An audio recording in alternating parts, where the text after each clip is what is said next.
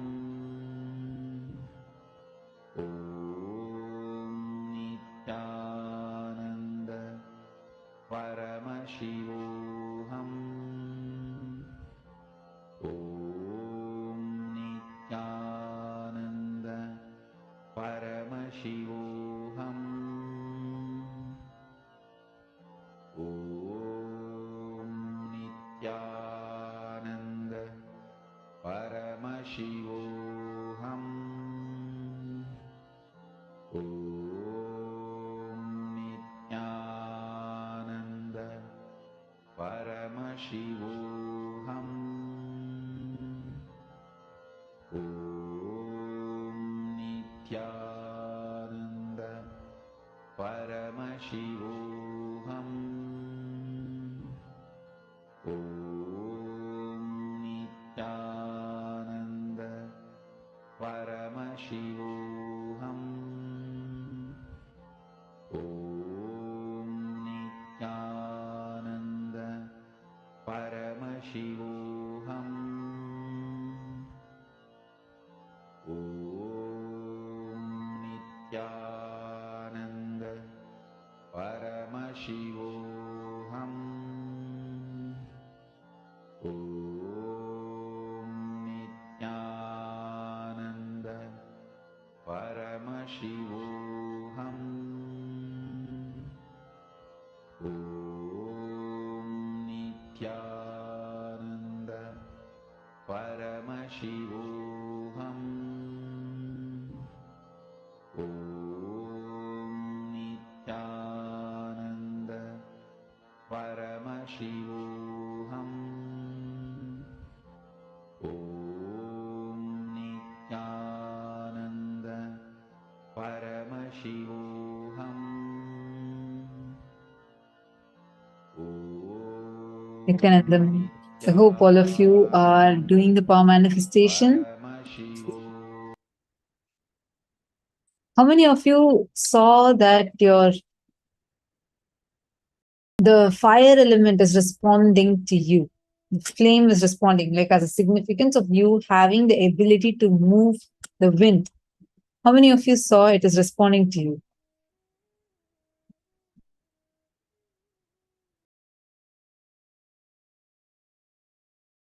All right. Now we are going to enter into a very, very important session. In this session, we are going to be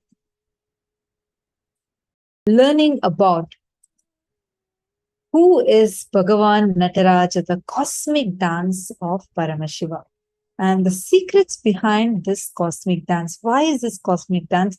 What does that signify? So let's learn the revelation now from Swamiji. Listen, I am in such a state now. I am going to make too many important revelations. The multi-dimensional logic of the cosmos I will reveal. Surely the binary logic cannot understand what I am trying to tell. Binary logic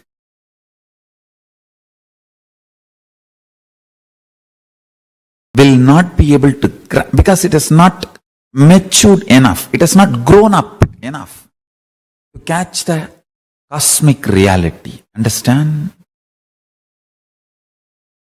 If you can grasp a being, conscious being, creating the principles of creation, creating the principles of creation, not just creation, creating the principles of creation with one hand and sustaining the principles of creation, sustenance, rejuvenation, pulling out of delusion and liberation, and rejuvenating in one hand,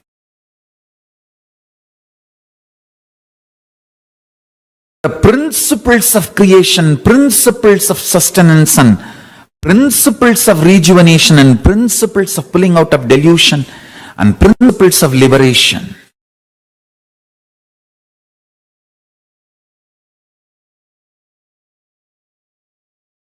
To one hand, manifesting the principles of manifestation, manifesting the principles of sustenance, principles of rejuvenation, principles of pulling out of delusion, and principles of liberation. To the other hand, sustaining, not just sustaining what is created, sustaining principles of creation and principles of sustenance. The other hand, not just destroying or rejuvenating, rejuvenating even the principles of rejuvenation. And through the thrown up leg, liberating, and the leg which is pressing the demon, Muyalaka, pulling beings out of delusion. Not just pulling beings alone out of delusion, pulling even the principle of creation, maintenance out of delusion.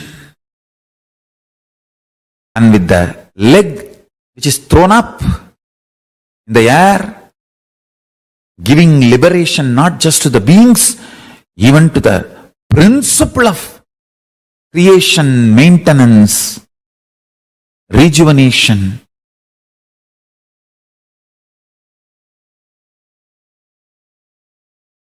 Pulling out of delusion and liberation. Doing all this not only without stress, in ecstatic dance. Just even if you grasp intellectually this, you will grasp Nataraja, the Ananda Dandava, cosmic dance of Nataraja. That is the meditation, ultimate meditation. Connecting with Paramashiva, Nataraja.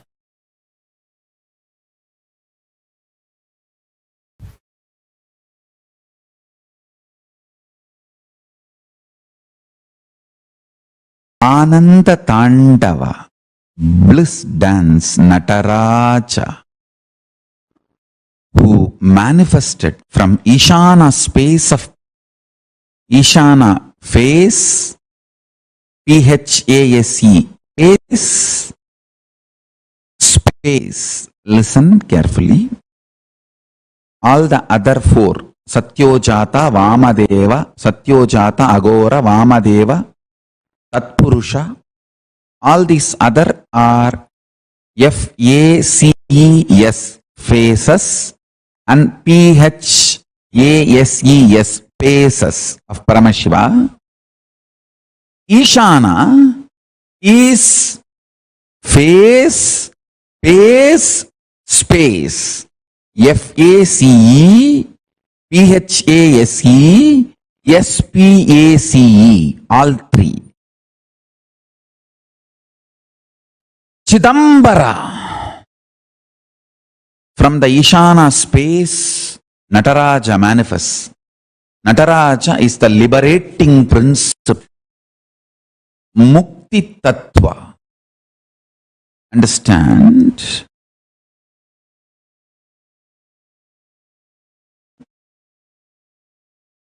Cosmic dance. Mukti Tattva of Nataraja. Cosmic dance of Nataraja.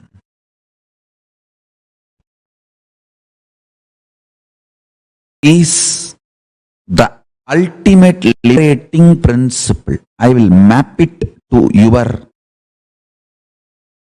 prajna now and support you and make you manifest this as a reality. Listen carefully.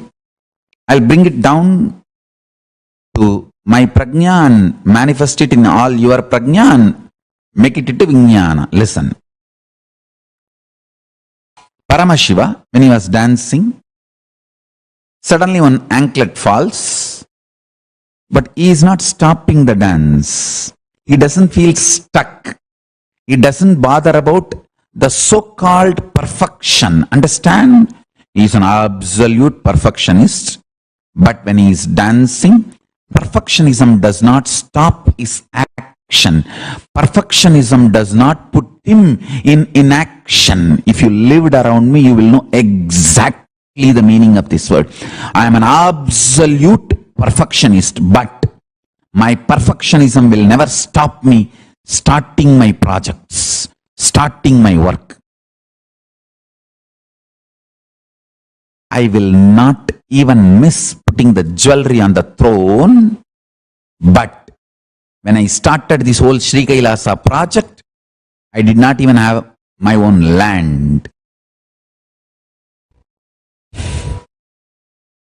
People who live around me, they know how perfectionist I am, but my perfectionism never stops me starting new projects or venturing into projects. He continues to dance and Adisesha rushes and ties himself and makes himself as an anklet, and Paramashiva continues to dance. This is the key. Perfectionism, which does not make you stop or feel stuck and capped, is the liberating principlic action. Understand? You cannot see more perfect than Paramashiva's Ananda Tandava. But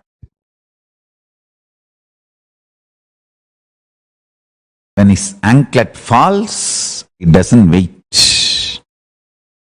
He continues.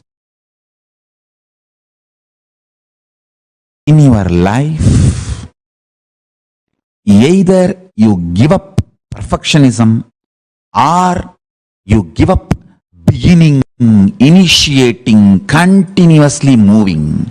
In these two, you give up any one. That is what is delusion. Listen, feeling stuck is the only sin in the life.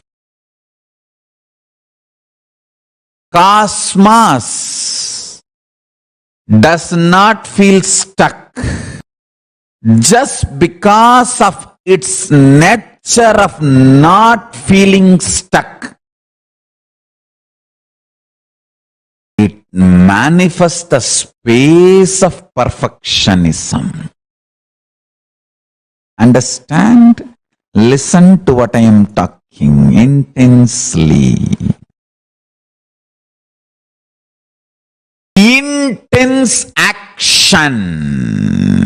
Start 10 projects.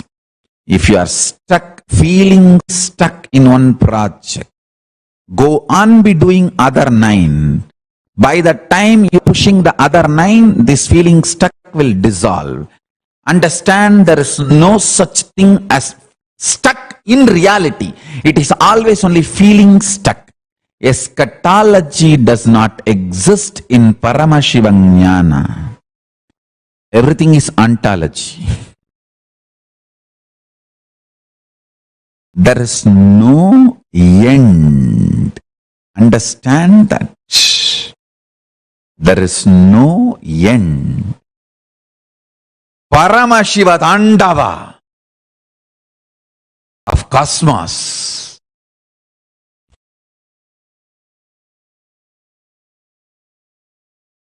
Its perfection is because it doesn't get stuck. Stop feeling stuck. Stop being stuck. You will manifest perfectionism. Understand?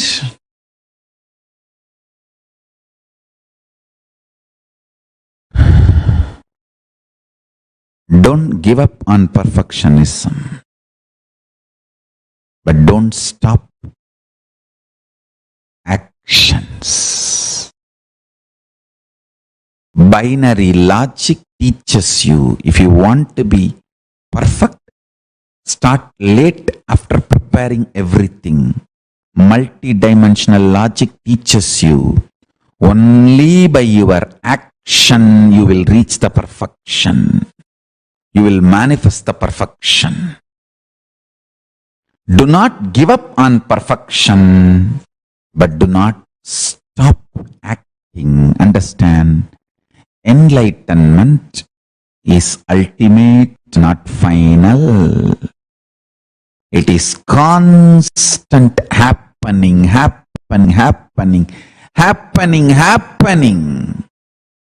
In few days you will see the whole satsang background and the way it is going to be relayed. It's all going to be next level.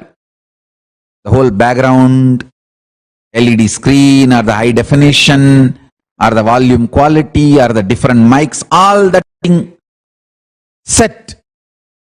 It's going to be next level. But I don't wait for all that to get set and then start the satsang. Then I'll never be able to start. I know the great Shiva Bhuta Ganas work around me.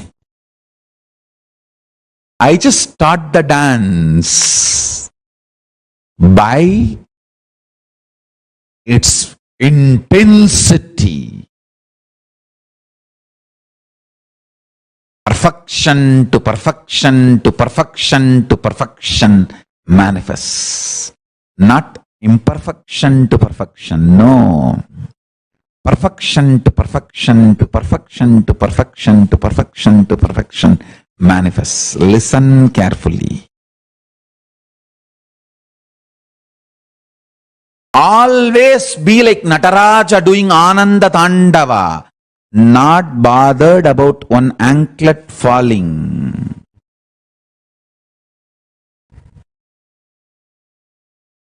Not bothered about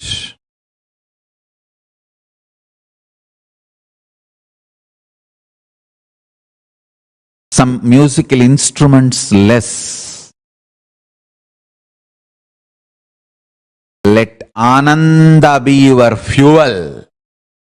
Nithyananda be your fuel. Start the cosmic dance.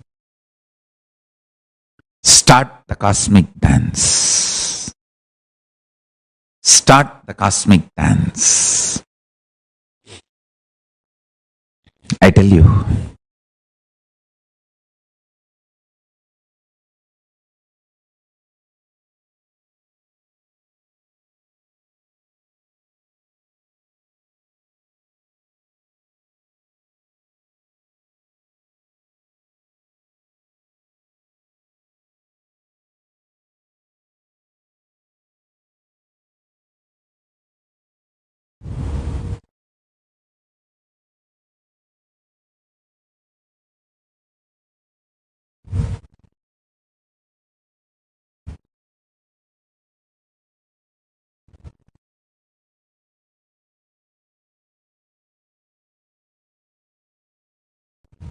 this principle which I am teaching today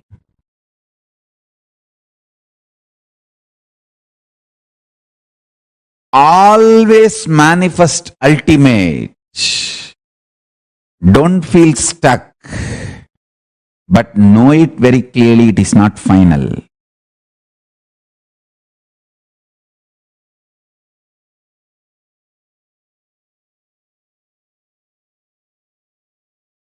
My publicly recorded biography starts maybe from 1990, because that's when the first evidences and records, earliest records of my gurus initiating me or giving me the mantras and those books, papers, notebooks, write-ups, all that we are recovering, retrieving.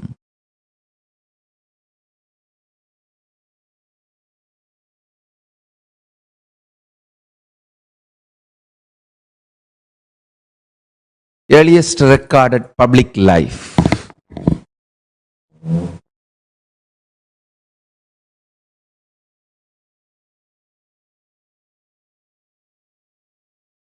We are also getting all the more detailed evidences, documents, thanks to autobiography team. Understand, now everything looks so perfect, but I did not wait for perfection. Started. Start the Ananda Tandava, bliss dance of your life. When you start dancing, perfection happens. When this earth manifested, it was not like this, a perfect globe shape. But by rotating, it got beautifully aligned and became beautiful globe. Listen.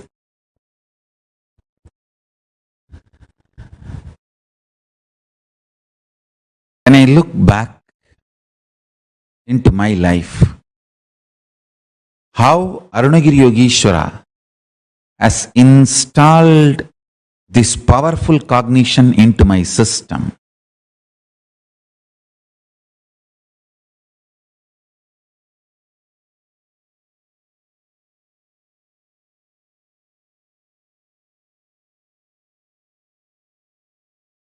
Do not stop the Ananda Tandava due to any idea of feeling stuck. Feeling stuck.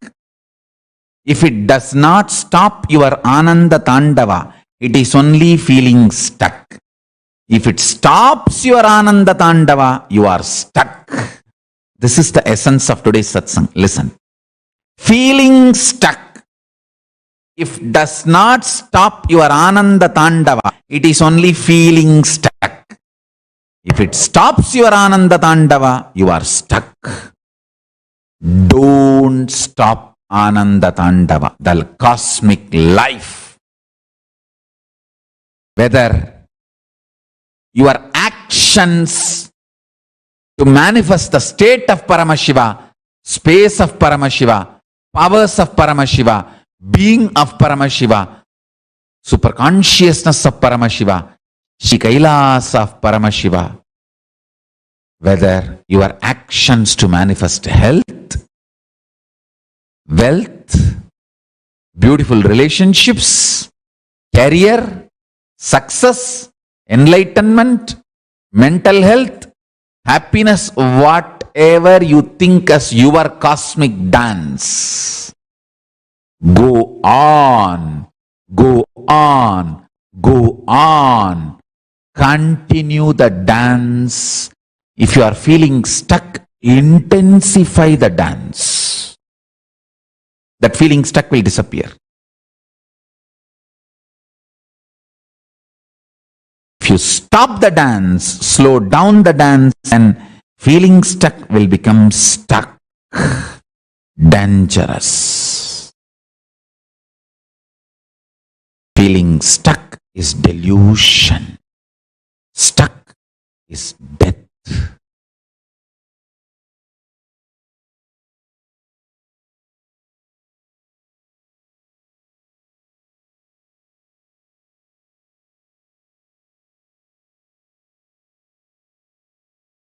Don't stop.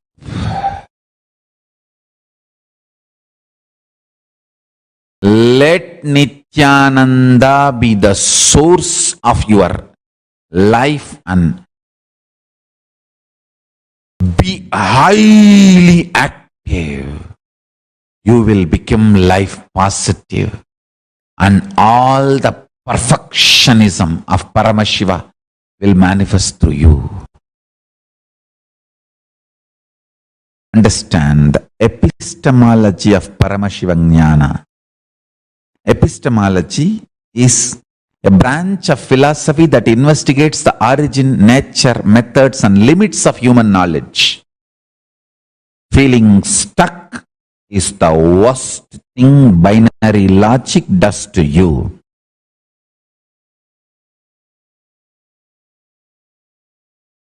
Even if you feel your whole life is a chaos, don't stop the cosmic dance. Continue to dance. Manifest, manifest, manifest. Continuing to dance. Nitya is the brand of Nithyananda. Understand one thing. Do not be stuck in anything.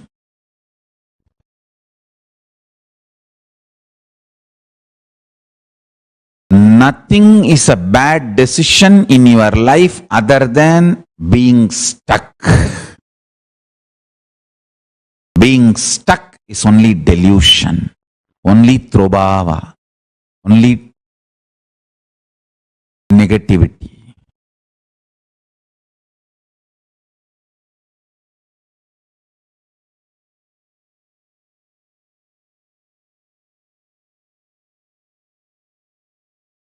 Epistemology of the human nature. Understand? The origin, nature, methods, and limits of human knowledge.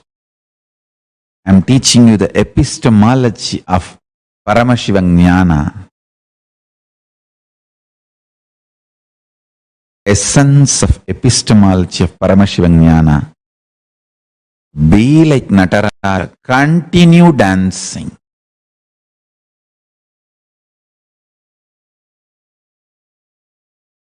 Continue dancing. Continue dancing. Be Nitya, eternal.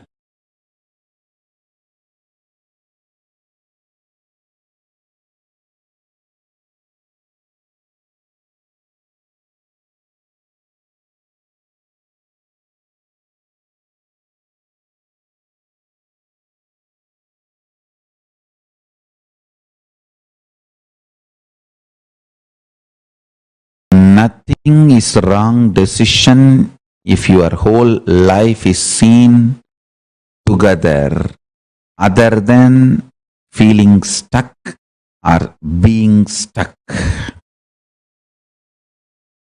Nothing is wrong decision. As long as you are flowing, flowing, flowing, flowing, flowing.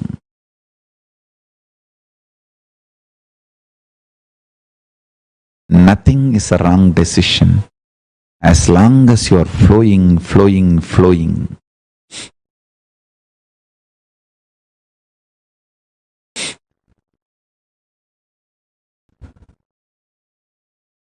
That is the beauty of life.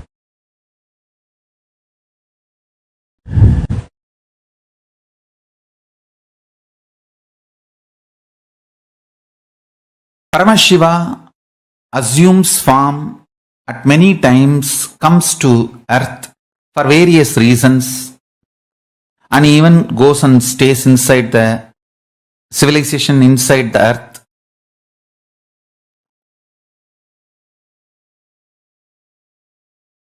Six times planet Earth, all life completely got extincted on the planet Earth. Planet Earth became empty.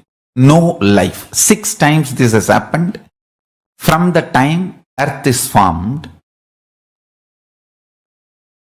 Every time Paramashiva sent life back to planet Earth, those 6 times only we worship 6 Abhishekams of Nataraja. Those exact 6 astrological times when Paramashiva sent life back to planet Earth from KAILASA, those 6 times only Please understand, 5 times complete extinction and 6th time he ascent and we are still here. And 6 times he sent life, super consciousness back to planet Earth.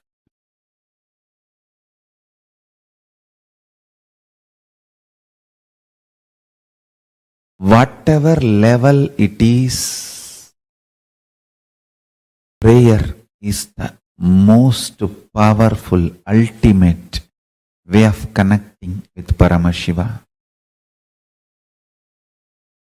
Intense prayer, intense prayer, intense prayer,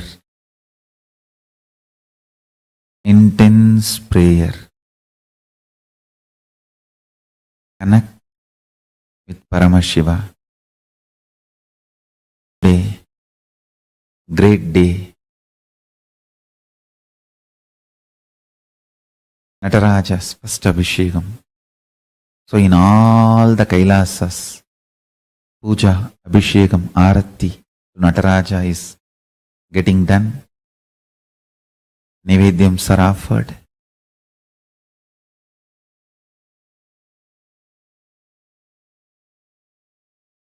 Let's connect with Nataraja, receive his blessings.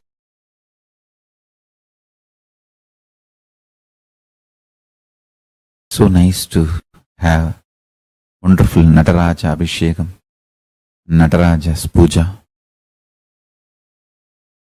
Life is cosmic dance. Life is cosmic dance.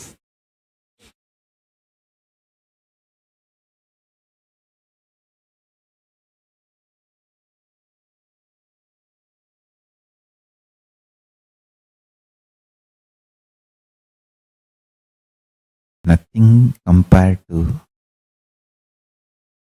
the beauty of cosmic dance, the highest, most powerful principle or most powerful manifestation of Paramashiva is Nataraja.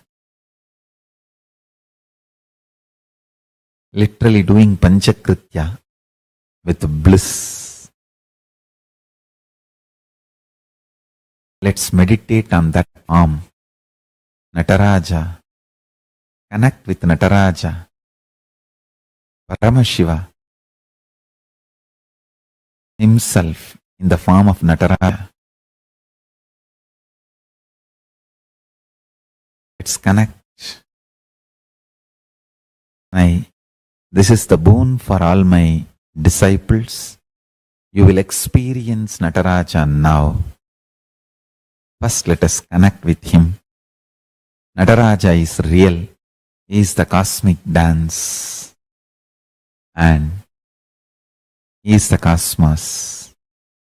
Connect with him. Let's connect with him. With the Mahavakya. All my disciples will experience Nataraja now.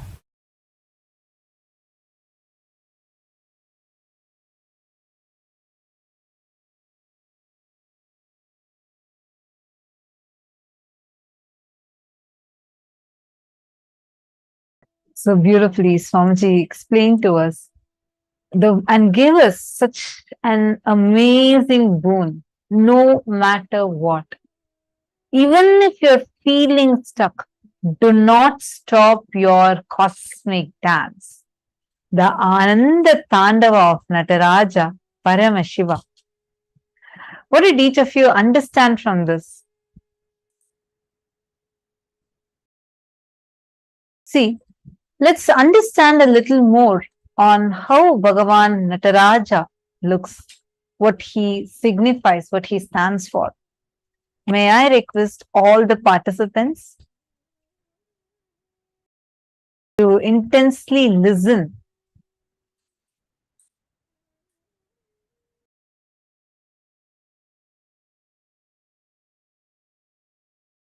Okay, there are someone named, okay, I see that there is someone unmuted in the female room. We're checking on it. I sincerely apologize for it. I hope now all the other participants are muted. Request All of you, all the participants, many of you are here. I am aware that you're all sitting here through the night and all that. I have a request to all of you here. I request all the participants to be continuously sharing what you're understanding and everything, because that will really help us learn further. These cognitions are not the way Swamiji told. Never wait for perfection. Paramashiva is the most ultimate perfectionist. Yet he never waits for everything to become perfect. Imagine if we are given a project, let's say to start a nation, what will you do? You will say, firstly, you will take, all of us, when I say you, I mean each of us, we'll all take more than 48 hours just to convince ourselves if this is possible or not. Somehow, if you succeed that debate with yourself, then you will wait for first resources to come. You will wait for you to get a land. Then you'll say, well, after land comes, then I need money. After money comes, you'll say, I need people. After people come, you'll say, I need infrastructure. Only after all this are planned, you will even start executing. By then, execution becomes a load. Just when Swamiji was living under a thatched hut, you all should know, in 2002, when Swamiji started the whole mission, after Swamiji realized his avataric mission, he realized, he's here for a purpose and everything. Swamiji was living in a hut. There was not even a permanent structure to hold Swamiji. Swamiji didn't even have anything. We'll show you the picture from the E-Road time, where Swamiji had absolutely nothing with him.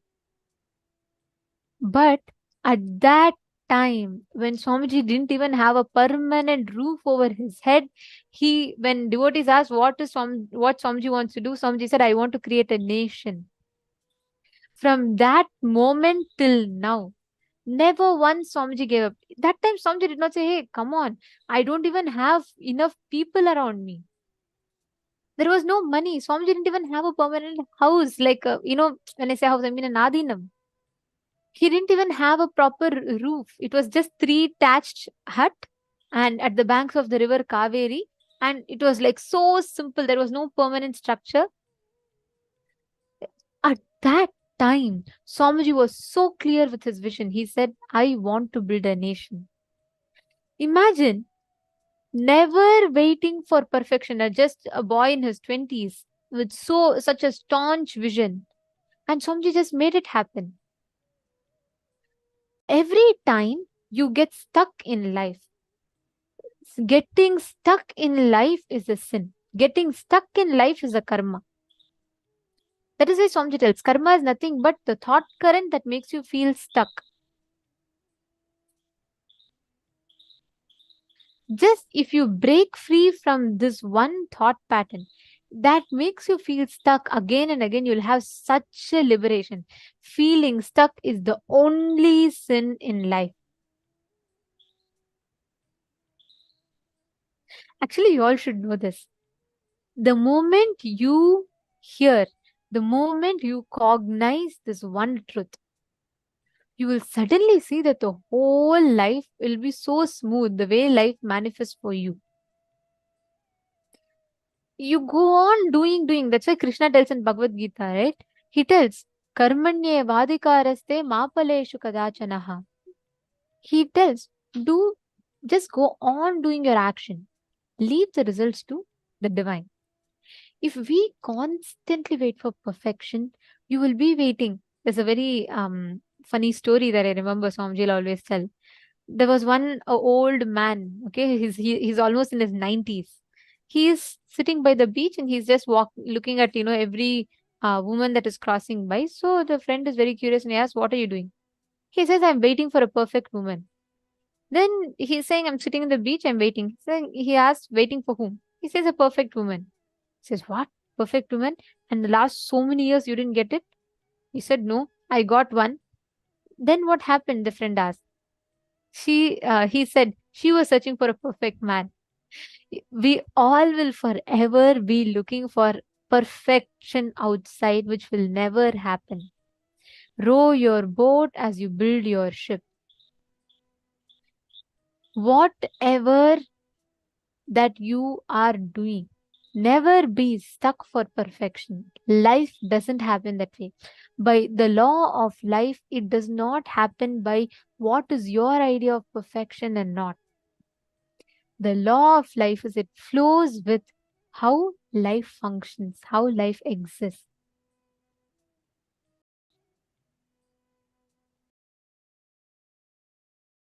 So if you just understand every moment, look where all in your life are you stuck?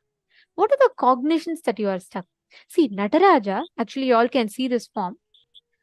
This is the form of Nataraja, and this is the form in which Paramashiva performs the Ananda Tandava, like Swamiji was describing the session, right? It is in this form that Paramashiva performs the Ananda Tandava, and continuously he is performing the cosmic dance. He keeps making himself available to the whole world, and he performs the cosmic dance. As you all can see here, this particular form consists of all the Panchakrityas: Srishti, creation; Sthiti, maintenance; Samhara, rejuvenation; Trobhava, pulling out of delusion; and Anugraha, liberation. All of you should see this form, okay? This whole form depicts how Swamiji was continuously never waited for all resources. You know why I'm telling this? This particular deity that you're all seeing, this form of Paramashiva as Nataraja, this deity you're all seeing, is personally hand carved by Swamiji. You all can see here.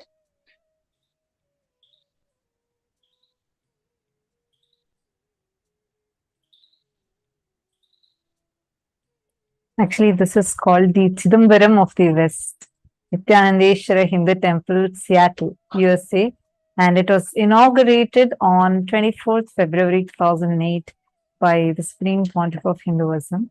The 15 feet tall Sri Ananda Nataraja is the largest living deity of Nataraja in the world.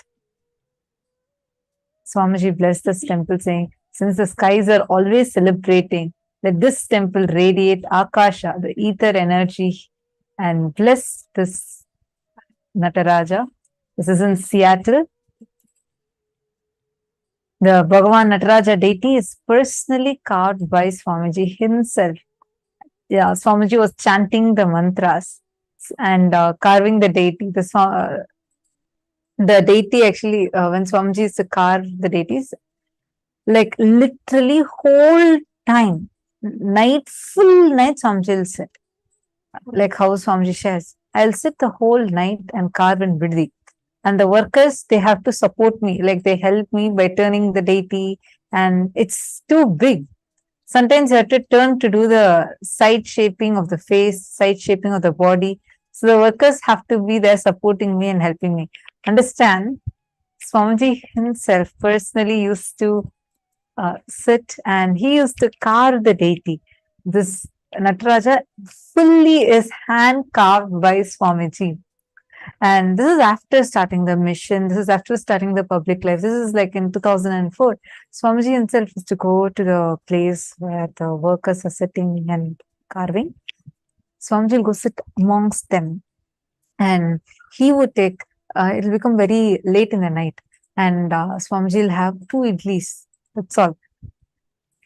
The whole day and night, Swamiji will be sitting there. Sometimes the workers will take turn to help Swamiji. And throughout, Swamiji will be sitting. There'll be one person holding the lamp, night, right? So light will not be there. So they'll have this lantern and hold and sit over there, or sometimes torch and sit there. And Swamiji himself used to sit and carve, chisel, do the chiseling, do the entire carving process. And this is that Nataraja. There were like days when there was no electricity in the Adinam. So this happened after the Bidadi was established, after the inauguration, And like Swamiji had already started his mission. And the first world tour was done around that time.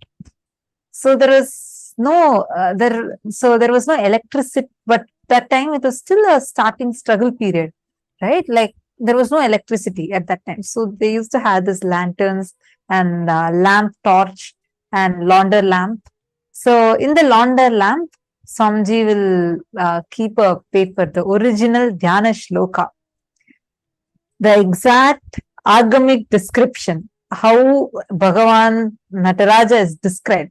So that Dhyana Shloka, Swamiji would keep that paper, and every moment that Swamiji is carving, Swamiji used to chant the Dhyana Shloka and carve. And this is the first ever life-size deity that Swamiji carved. And this was in 2002 when Swamiji was just 24 years old. Swamiji carved his beautiful deity of Bhagavān Nataraja. You know, it's just so sweet to even listen to this, right? Swamiji himself used to be, he'll not wait for anything. See, we all can say resources, let me have my resources ready first, let me have, I mean, this is something that stops us in experiencing multiple things in our life. How many of you see that you wait for your resources, you wait for, let things happen, then I'll start. But just look at this grand deity. Swamiji himself sat through day and night, and he himself personally hand carved this deity and then built the temple in Seattle, USA, inaugurated the temple there in 2004, 2 years after carving the deity. It's like, wow, I'm just so amazed at how many things at a time Swamiji does, and without feeling stuck. Like, forget about even feeling stuck. No question of even thinking to wait for resources. Let this all come, then I can start. You would never see that in Swamiji.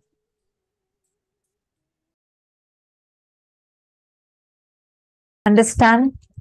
Like, actually, there's a beautiful quote here from Swamiji. All of you can see.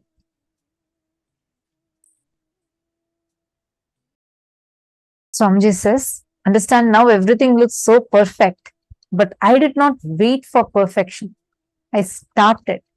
My publicly recorded biography starts maybe from 1990, because that's when the first evidences and records, the earliest records of my gurus initiating me, of giving me the mantras, books, papers, write-ups are available.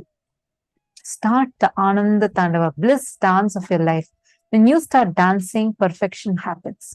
Always manifest the ultimate. Don't feel stuck. You all can see this image. The left one that you're seeing is a box of Rudraksha malas and Rudrakshas used from childhood by Swamiji. And when we say childhood, it's not just like from the age of 10, 12, like that. No. From Swamiji's birth, literally, Swamiji has been having all of these from his very young, when Swamiji was just 2 years old, 3 years old. These records are available from that time itself. The right side, what you're seeing, is a traditional mala, necklaces that Swamiji wore on his spiritual tours to Sabarimala and just a shrine in South India dedicated to the Hindu god Ayyappa, energy of Bhagavān Paramashiva and Mahavishnu, which are worn by the yatris during their spiritual practice and pilgrimage to Sabarimala.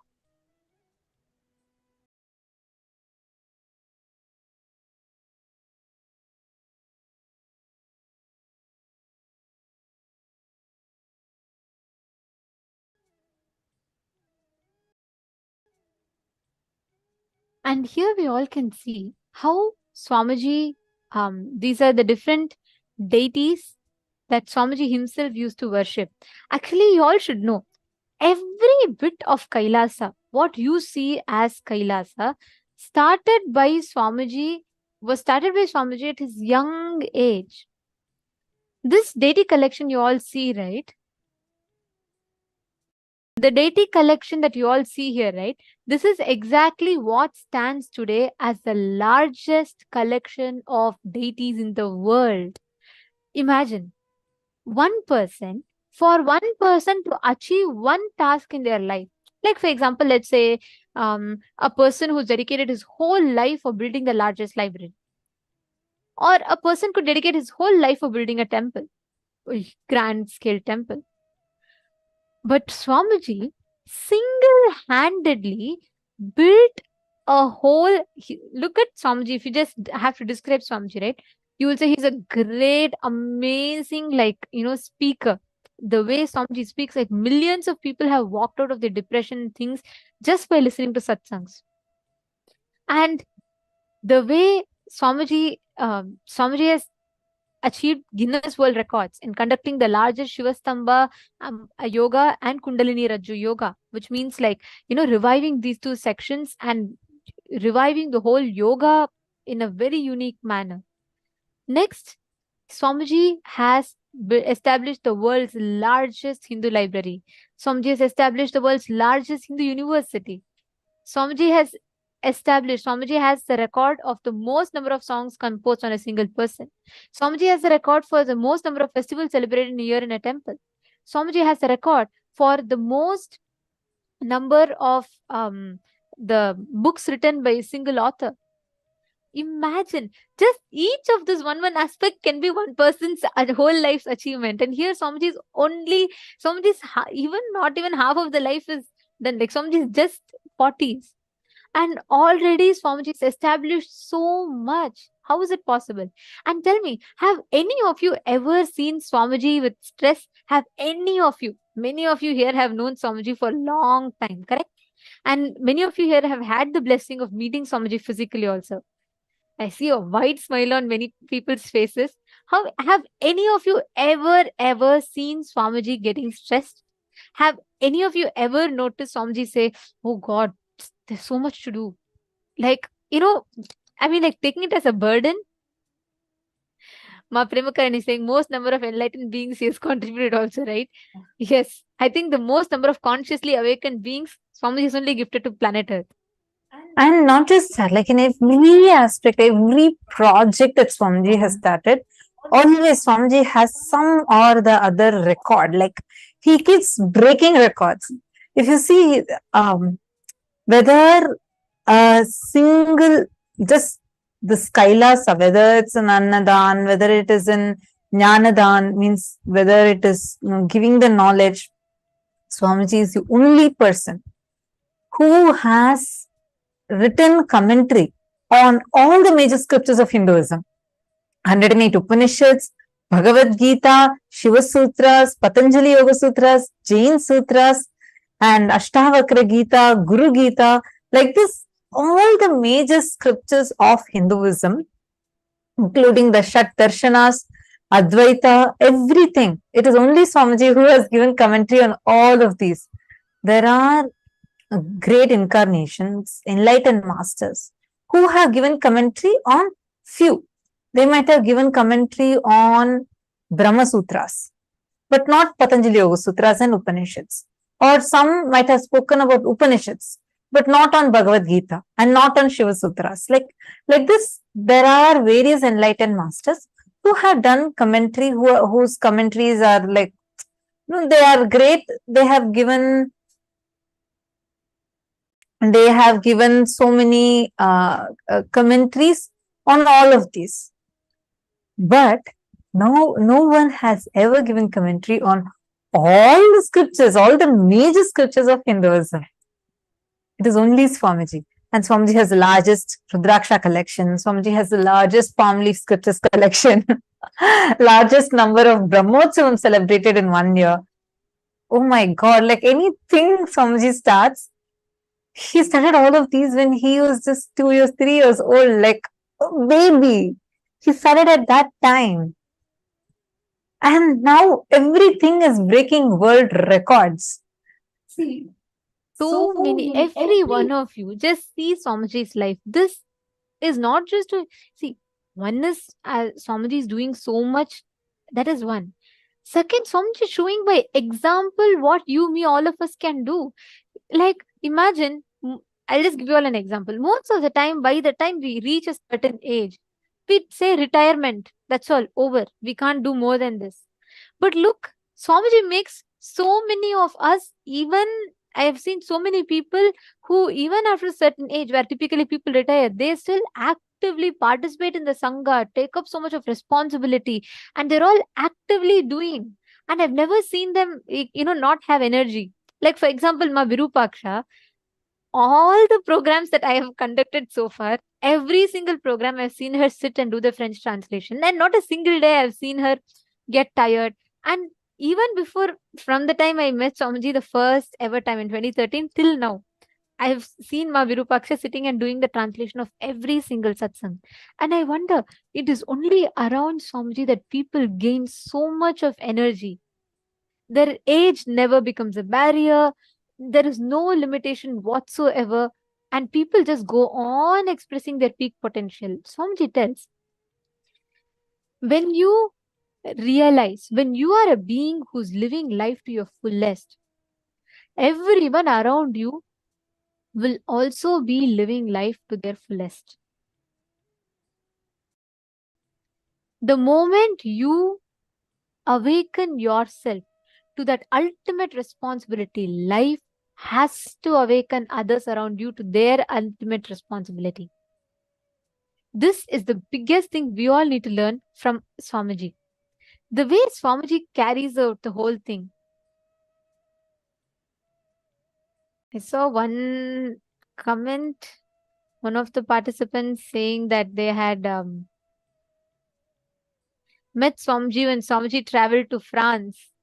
Sorry, I saw the message, but I missed the name. So I'm not able to pick up. One of the participants had shared. I wanted to tell Ma, actually, Swamiji, when Swamiji achieved like the whole, Swamiji manifested that avataric mission realization, right? Swamiji had one vision, okay? Swamiji got in his vision a banyan tree. But Swamiji, at that point, Swamiji got two words. Swamiji, one got that the Biddi banyan tree in his this thing, and Swamiji got the word Los Angeles for Western headquarters. Swamiji didn't even know what Los Angeles was. Swamiji asked the people around him, what is Los Angeles? It was there. Swamiji didn't know English. Swamiji knew nothing. I remember one very funny incident when Swamiji had first time when Swamiji went to US, okay? Swamiji said Swamiji went to the airport and Swamiji was landed in the US. The person who was, checking all the visas and everything, the immigration officers, they looked at Swamiji. Swamiji is just like, a young man in his 20s. Like he could just be like any other college going kid in the US, right? Swamiji was just in his 20s. And Swamiji was, wearing saffron robes, and Swamiji was like having this curly hairs, big kumkum with turban, everything. And he looked so not normally dressed, like as normal people would dress. There was no jeans, there was no cool t-shirt, nothing. So these immigration officers, when they looked at Swamiji, they were like, he's just coming for the first time. Their stereotype of what Indians are. So they had their own judgments about it. And especially when they saw Swamiji in like saffron robe. So they looked at Swamiji, a young boy all by himself who's coming to the US. And Swamiji, at that time, Swamiji was not even so proficient in English or anything. So they looked at Swamiji and they thought like, okay, let's read this thing. And they said, are you very confident that you can come into this thing with this kind of clothes? You're coming to this country with, this type of clothes and everything. So they were just trying to ask Swamiji very subtly like that. You know what was Swamiji's reply? Swamiji just looked at the immigration officer. Swamiji is coming for the first ever time to US. Swamiji looked at them and he said, give me 1 week. I will make this as a fashion trend in America. Today, look at it. Half of the US. How many people wear our saris, Trinetra Tilak so proudly? Every time I see people of, who have come from a completely different background, And when I see so many people wear these saris, Trinetra Tilak, Kandi, Rudraksha. We went to United Nations wearing our sari, Kandi, Kotumala, Rudraksha, Trinetra Tilak. That is Swamiji. Actually, I just wanted to add to what you're saying. Especially when Swamiji went to the US the first time, right? It was not just going to US for the first time. We need to understand the background a little more. First of all, Swamiji was from a village boy. Usually, especially Indians would know, like, if you see any foreigner, like anyone who comes from a different country, then like you start feeling a kind of shy, reluctant feeling, low feeling, or sometimes cultural shock you'll get because the cultures are completely different. And in the period where Swamiji, this what we're talking is 2003-4. This is very initial period. Swamiji had just started his mission. And it's like 1 or 2 years since Swamiji started. That's it. Does not know English. Does not have any kind of a background. I know many of you are shocked. Swamiji did not know English. Like to talk like this. Now Swamiji has gone to the extent of coining words in English and playing with words. But at that time, Swamiji didn't have English, didn't know English. Swamiji had never traveled outside of India.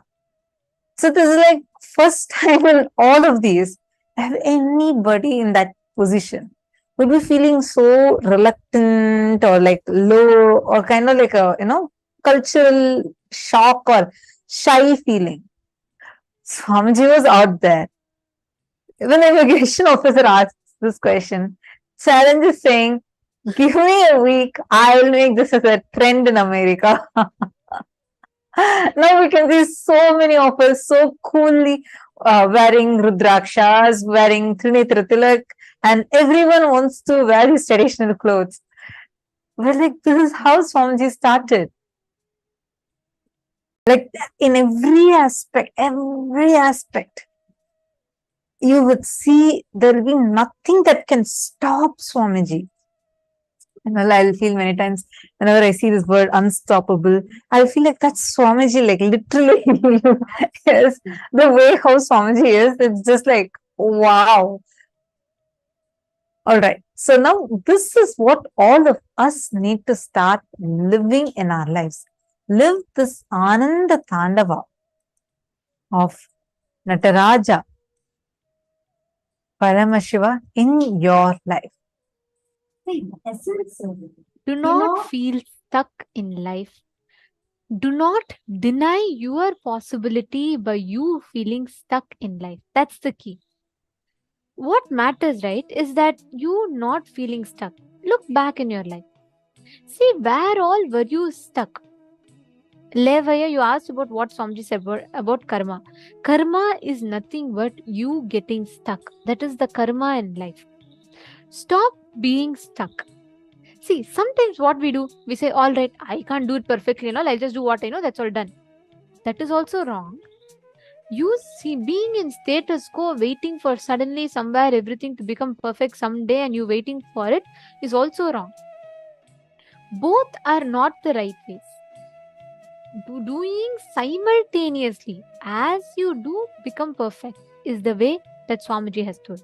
Can I request each of you to look back into your life and pen down where all do you wait for perfection? You stop the whole thing for perfection. Pen down 11 major areas where you are feeling stuck. Take a few minutes. I request each of you to do it.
whatever areas you have addressed as the places you're getting stuck in. Look back into those and see where exactly you are stuck in that, and how you can break free and come out of those places, the situations, or the aspects, areas in which you are stuck.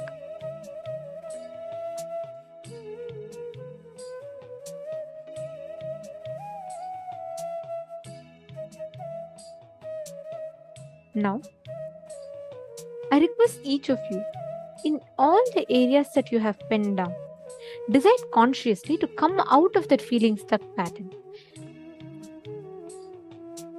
Wherever you are stuck, right?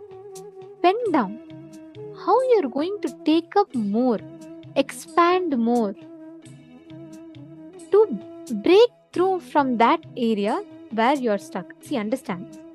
If you're stuck in one place, let's say you have really been looking to manifest a job, okay? And you're looking for how you can achieve it, so you're feeling really stuck there, it's not manifesting. See how you can take up more project. Understand that this logic actually works. I remember one Adinavasi, she told Swamiji that she's feeling she was new, like very newly she had come, and then she said, Swamiji, I feel like, I feel I can't handle so much of pressure.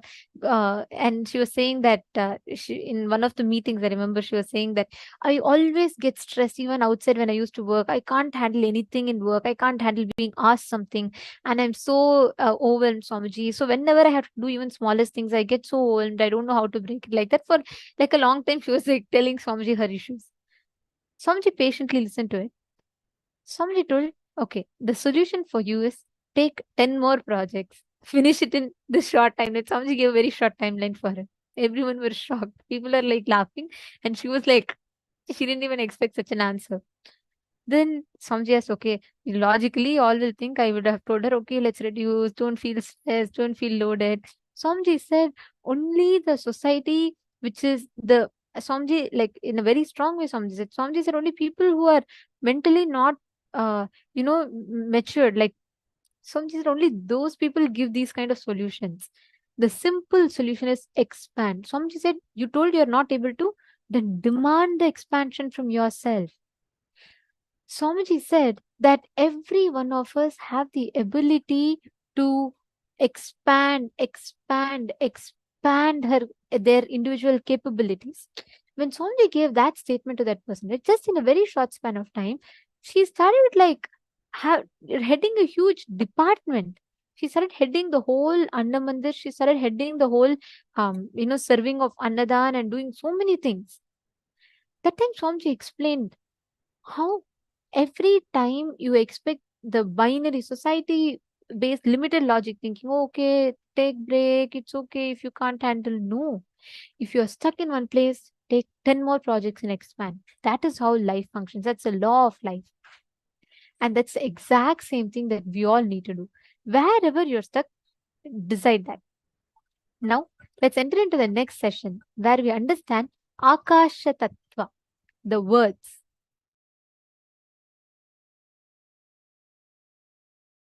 Space, kasha. Let me use exactly the word Mahadeva uses. Akasha is modern Sanskrit word. In original Agama, the word kasha only is there. There is a possibility in that palm leaf. Sometimes this corner of the palm leaf gets broken. So, anyhow, whatever available, even the palm leaf breaking is his action only. So what he left it for us to understand, from that the word kasha only is there. So let's use that, that's all. Space, simple understanding, where length, breadth, depth, time, all these are dancing, vibrating. That is the aspect called space. It's a very simple understanding, but now I'm going to give you how understanding space is going to have some use for you. See, ultimately our goal is to rest in the highest existence and highest consciousness, what we call as Mahasadashiva. See these simple words: feeling suffocated, irritated, I am not okay with all these simple words. Only by uttering them again and again, you create that feeling. How many of you understand this? Usage of those words avoided, that experience is also avoided. How many of you understand that? So, can you take 2-3 minutes and pen down, listen carefully. Usage of words in your space, becoming experience, few incident. When you started using these words, cherishing these words, and manifesting those experiences in your space. Just for you to understand, listen, please listen. If two objects are stuck, sound is generated. If a thought is stuck on the space, reality is generated. That's all. Thought, idea, depression, irritation, simple words.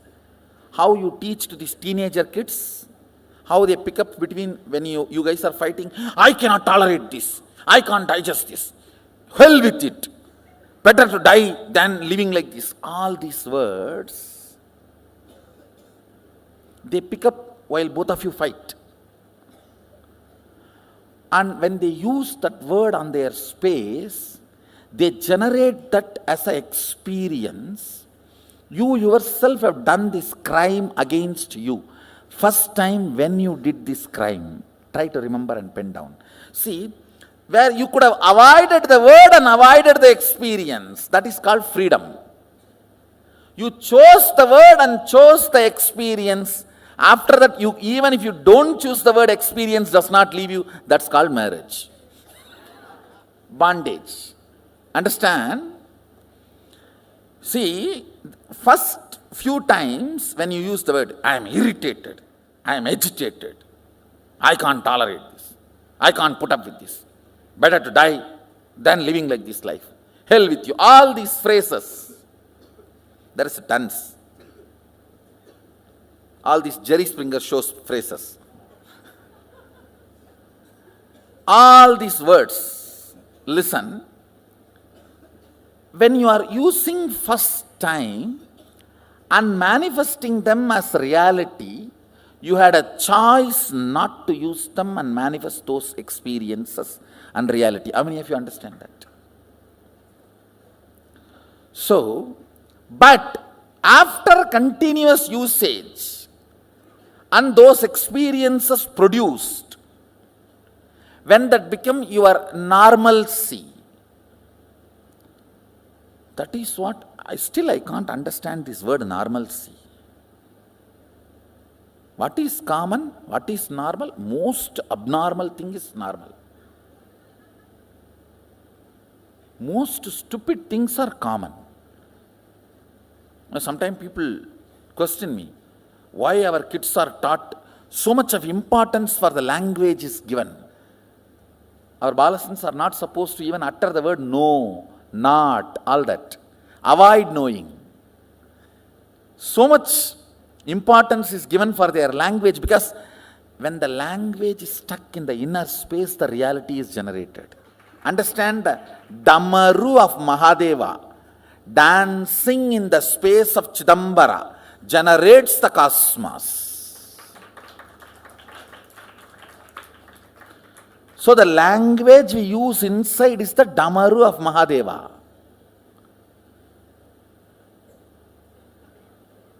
Whatever is generated here becomes reality. Just remember 1 or 2 incidents and write, so you will understand when you started doing this big crime against you, using strong words and generating those ideas and experiences in your inner space stupidly. And same way, even when you use the good words, generated good words or generated bad words, when they hit the space, they become real. Whatever makes the word into real is space. Akasa, kasa.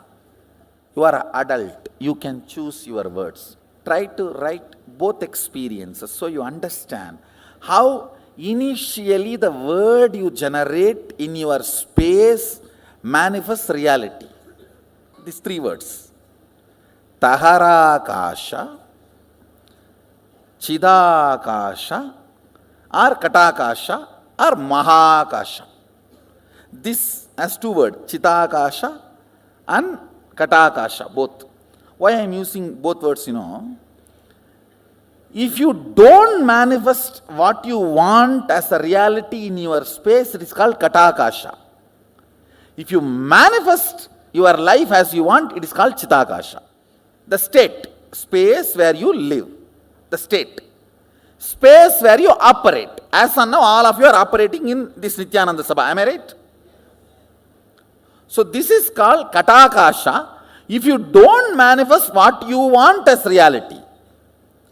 But if you manifest what you want as reality in your breathing space, it's called Chidakasha. Conscious space. Katakasha means mud space. Katam is a mud pot.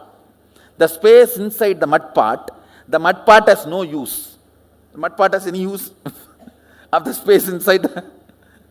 No, you are saying Katam. No, Katam is used for us, not for mud pot. For mud pot, it is a beating. No, he is trying to show, no, there is a use, Katam. Katam music is used for whom? For us who generates, not for the Katam. In your space, listen, your state is Taharakasha, where you exist, Taharavidya. Taharavidya means the knowledge of enlightenment science. Now, whatever I am talking to you, all these can be classified as Taharavidya. Precisely, if I have to translate that word, grounded in existence. Tahara. Grounding you in your soul, Atman, enlightenment, is called Taharavidya. Where you are grounded is called Taharakasha, the space of your life, alive. Your state. The words you generate there and hit you decides the state you are in. Feeling experienced, expanded, joyful, or suffocation, all is within this. How many of you are understanding?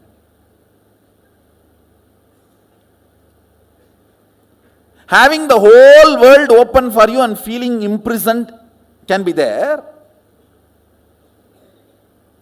Sitting on one small cave, feeling enlightened can be there. Because it is on Tahara.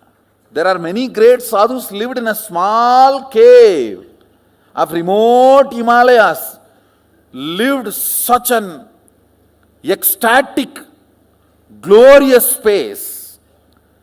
And there are many people who are flying whole day and night in the space, but feeling imprisoned inside. How many of you are understanding what I am saying? The words you utter, that creates the space you operate. That makes your breathing space as Katakasha or Chitakasha. Chitakasha means consciously generated space. Means if you are uttering all the words consciously, tuning to your life's goal, you create Chitakasha. If you are uttering why without knowing why you are uttering, or because of compulsions, and manifest default reality by fault, That is called Katakasha. Listen. Default reality is Katakasha. Conscious reality is Chitakasha. These three words, Taharakasha, Katakasha and Chitakasha and Mahakasha. Mahakasha is whatever exists, that you don't know anything. One good thing about Akasha is it can never get corrupted. It can be easily programmed. Like electricity cannot be corrupted. It may be helping you for last 100 years, but it will not bother to kill you in 1 second if you do something wrong. Same way it may be killing so many people in so many places if something wrong is done. It will not bother to help you if you do it proper circuit. No qualities acquired, no favoritism and no corruption. That's the quality of space. No favoritism, no quality acquired. It is all about what you want to do from now. That decides the whole programming of the space. That's all. See, only when you are initiated, you use your will. With that will, you manifest something consciously in your space. Only then soul enters into your system. Till then, soul means the jiva is not operative in your system. Your body is alive and functioning because of the Vatavarana, not because of the individual soul. He calls it Pratyagatma Chaitanya Jagratam. I will be using this word many times in the satsang also. Individual conscious will awakening and declaring its existence. If you know, yes, I exist and I have this as a problem, this as an inspiration. Even if you have a problem, it's okay. But your individual will should perceive the problem, only then it will start cracking the code. Understand, the Katakashic existence is called accidental existence. You need to use your will persistence ferociously. You need to break the laws of Katakasha, that is called tapas. Breaking the chains of your Vatavarana by will persistence is called tapas. More tapas, more alive you will feel. That is why in Hindu tradition, if somebody wants to become a king, he will not enter into politics. He will retire to forest and start meditating for 12 years. When he becomes alive and walks into the city, the elephant comes and puts the garland and carries him and puts him on the throne of the king. Whether conquering infrastructure or internal structure, breaking Katakasha by your will is the only thing any human being need to do in the life. Katakasha is the accidental ambience you are breathing, which gives the illusion or delusion you are alive. Your existence is given a delusory idea that you are alive because you are breathing. You are made to believe you are alive. like ups and downs of the wave, gives the feeling as if the ocean is alive in that area, even though there is no independent individual energy exists. Listen. Will is not astra, it is shastra. I'll explain these two concepts. Astra means a weapon loaded, pre-planned, pre-programmed, and operated. Shastra means power is generated and immediately released, is Shastra. Will cannot be programmed earlier and kept unused. No. Now you generate and you release. The good news is, does not need training. Will. To manifest will persistence and will. You need not be trained for 12 years. Person who has tried to have will for 22 years and who is beginning today, both will have the same will. Because will is the weapon from the space which cannot be programmed. Listen carefully. Subtler and subtler you go, they can only be less baggaged, programmed. When you are going in bullock cart, you can carry the whole city. When you go in bus, you will have to reduce. When you go in train, you have to reduce more. When you are going in the flight, it has to be reduced a lot more.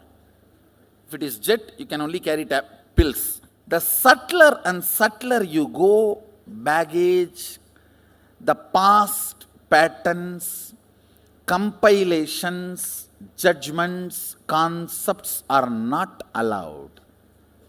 Understand, Mahadeva very clearly says, state, space, manifestation, all the three does not need pre-training because it is fundamentally based on the space.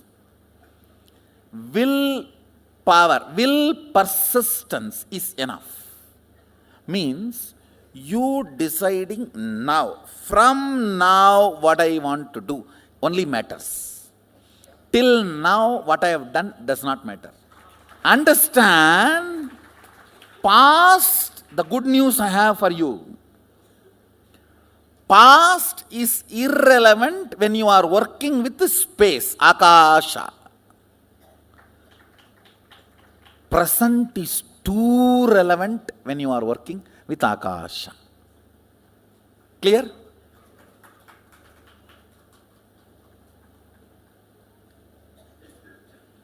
You have been 20 years devotee, 25 years devotee, or born and brought up along with me does not matter, or yesterday only you entered the program does not matter at all.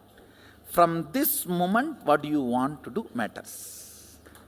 Taharakasha means your soul is infused into you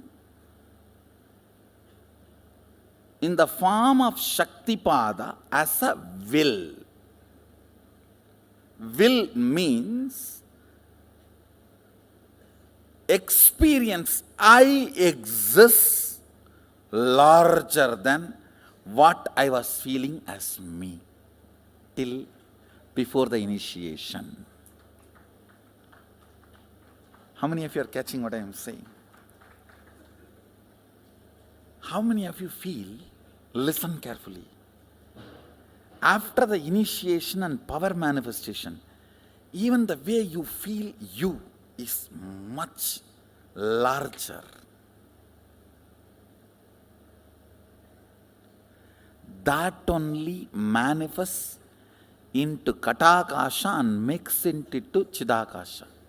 If you don't manifest power your Nithyananda Sabha is Katakasha. If you manifest power, your Nithyananda Sabha is Chidakasha. Signs of initiation. Diksha. This word Diksha need to be understood. The word initiation is too superficial for Diksha.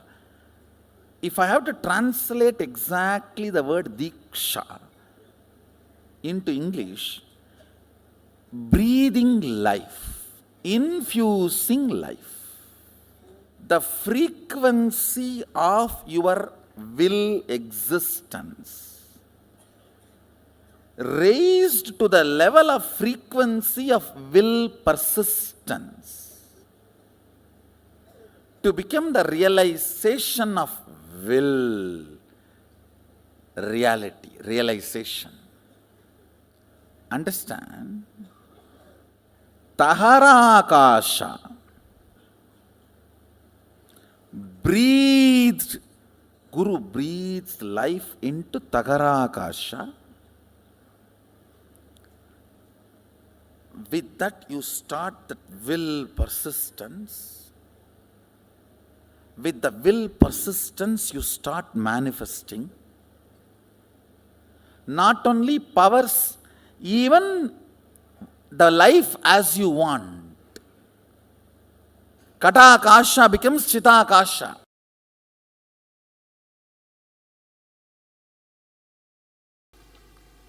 Listen. Gap between one thought and the other thought is space. Here.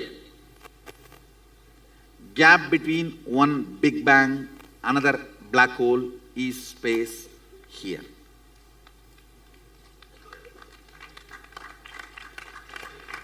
Listen. Listen carefully. LBD, active.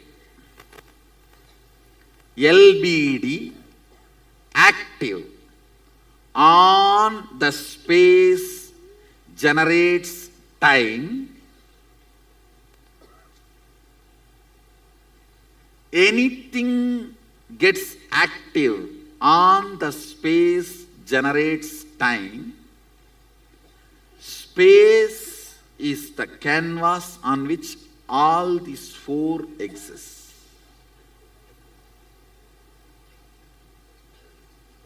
Listen. Whenever a mass rotates, it creates gravity.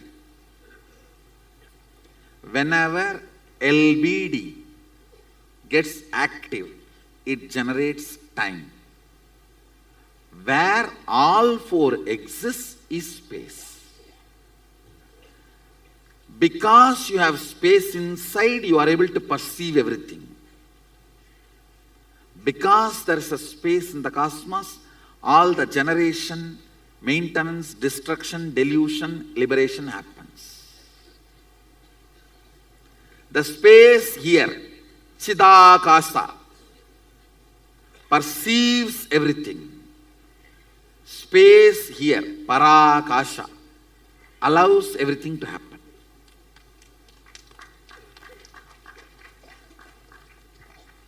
Little more. Little more.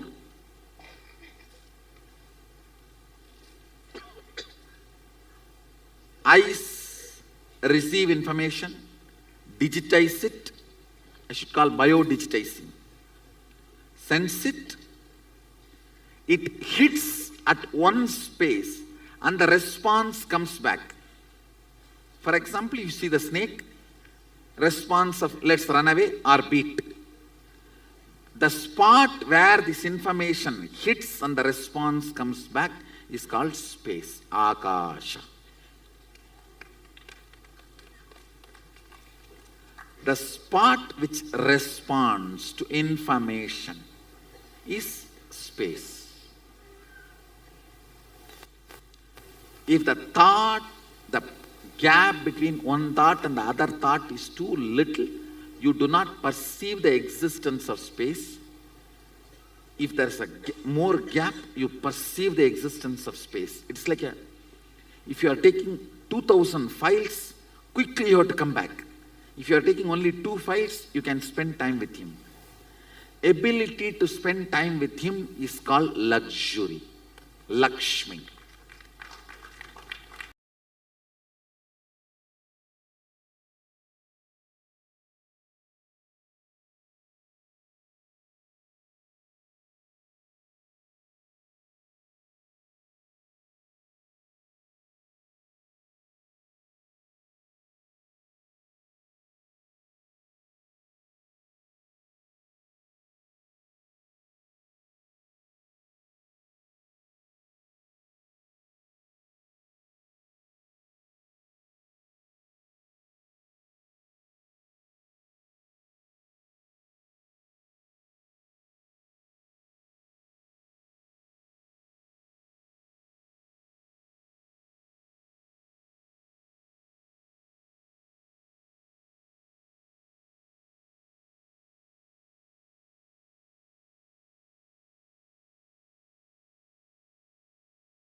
Nithyananda.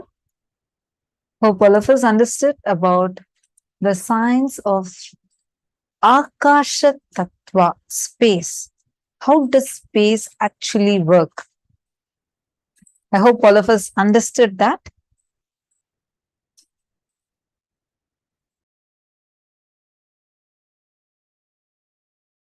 Actually, like how Swamiji was mentioning in this, that's the way we all talk in Gurukul. In Gurukul, we avoid using I, me, my, and no, not. That's for now for the programs. That's the way we are talking. Otherwise, our normal language that we talk would be avoid knowing, avoid wanting, zero. Like we avoid saying no, not. Because even in that level, negativity should avoid entering us. So it's actually a different language. It'll feel like it's called a Sat Bhasha. And that's the way how we talk in Gurukul. See, how many of you understood how the space actually operates? How many of you understand that how Akasha, the inner space inside of you, operates? The words, why are the words so important? Why do you think that the words that we use inside ourselves are so important? I request you all to take a few minutes and post your understanding from this session. Like, Actually, I just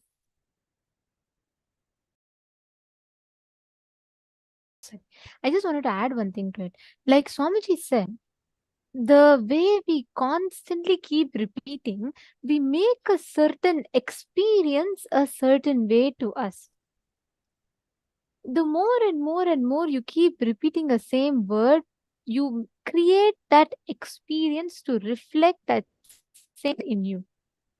What you utter again and again. How many of you are understanding this? Could you all put yes in the chat? And all those who are listening, can I request everyone to please put yes in the chat? If you are listening, you can put yes, I am listening in the chat.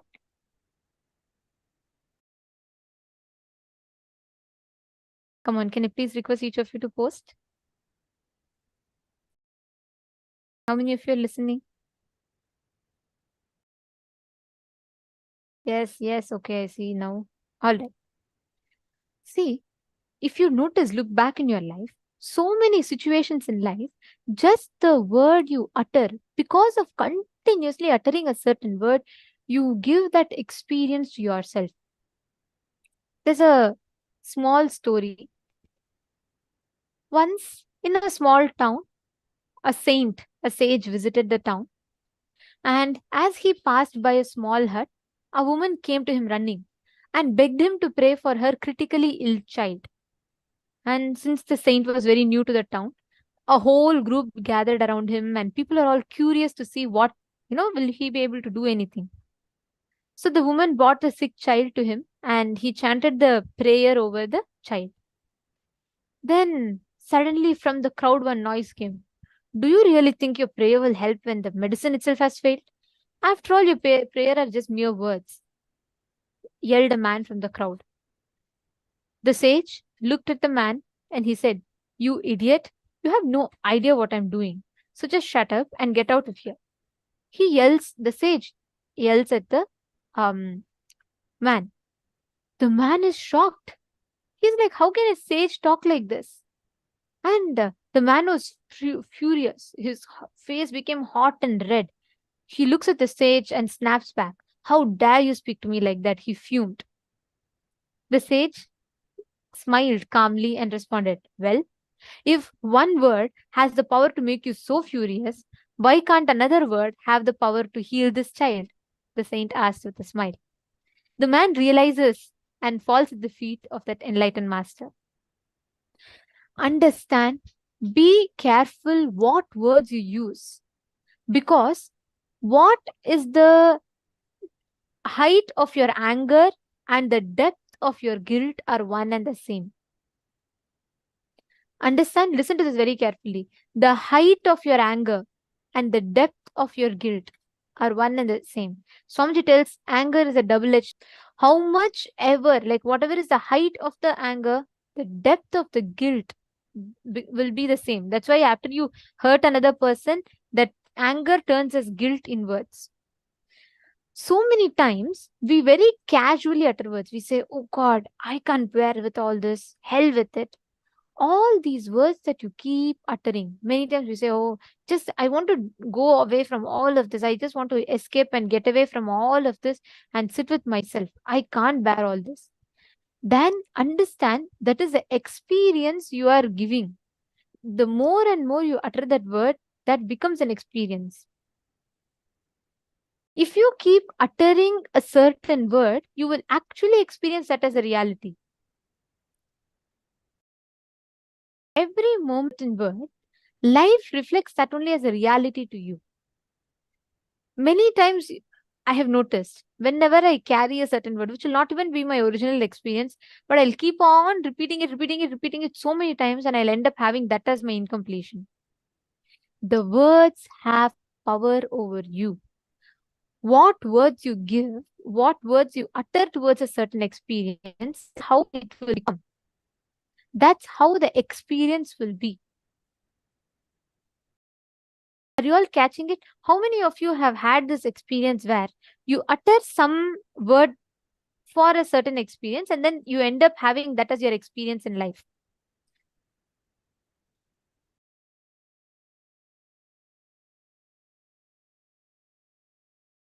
Understand that means in all those situations, if you just visit back, you will notice this is the exact thought current. At some point, some situation, we utter words constantly, unconsciously, we go on uttering, we go on cursing, we go on uttering. And that is what becomes the experience in life.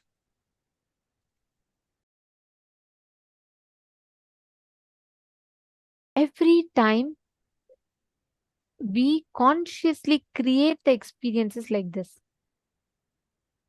Are you all understanding? This is what Swamiji revealed as Akasha Tattva.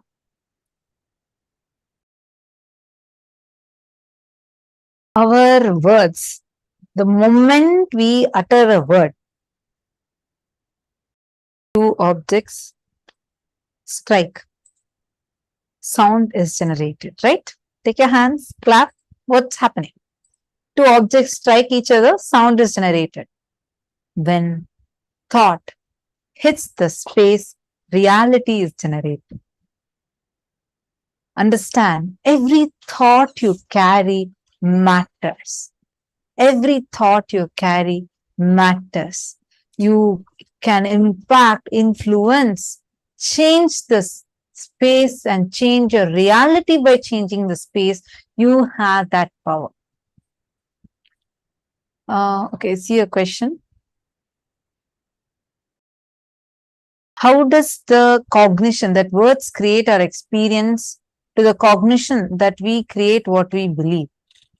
Actually, Akash Jeronemasaya, the words you cherish inside you directly influence and impact what you deeply cognize inside yourself. If, for example, you are trying to avoid a particular situation, let us say deep inside you, you're believing strongly that something is not going to happen. But you go on uttering inside you as words, and just outside to encourage people or to encourage yourself, you keep uttering, oh, this will definitely happen, this will definitely happen. But at the same time, you're also cherishing the words inside you that it is not going to happen. When we say words uttering to yourself, it's not just what you talk, it's also what you hold inside of you. So what kind of belief you have is the type of words you will be cherishing inside you. Otherwise, you'll be cherishing two conflicting thought currents at the same time. Only confusion will be your reality. Understanding? So the words that we cherish inside of us is going to be from what we have as a belief inside us. Okay, now all of you, before we continue further, I request you all, take a few minutes and I request every one of you to choose at least 5 of your friends. Tell them, share with them this understanding you have received. Any 5 people. What understanding and click you received from this session about how your words, the words we cherish, is the reality you're going to generate. Like it directly influences the reality you're going to generate. Can you take any 5 people and send them this understanding you got just by sharing with them that I'm attending this program. I just want to share with you a click that I got. 5 people. Because once you send them a simple WhatsApp message, they would start asking you. Sometimes they may react to you. Sometimes they may ignore your message. Sometimes they may ask you some questions. But through any ways they do, you are going to be having, through the power of your space, see, you will very clear, because this is going to be a conscious action. You will also see how whether their reactions are going to trigger another reaction inside of you. Then when you're sending a message to them, the words you are going to carry inside you matters, because the words you generate inside you is exactly what is be the response from outside too. So can we try this? Can I request all of you? Just 5 people. Can you all choose? Any 5 people. You can invite them. Please invite them for the program. Let them also come and join. This is a free program. Swamiji has made this program available for free.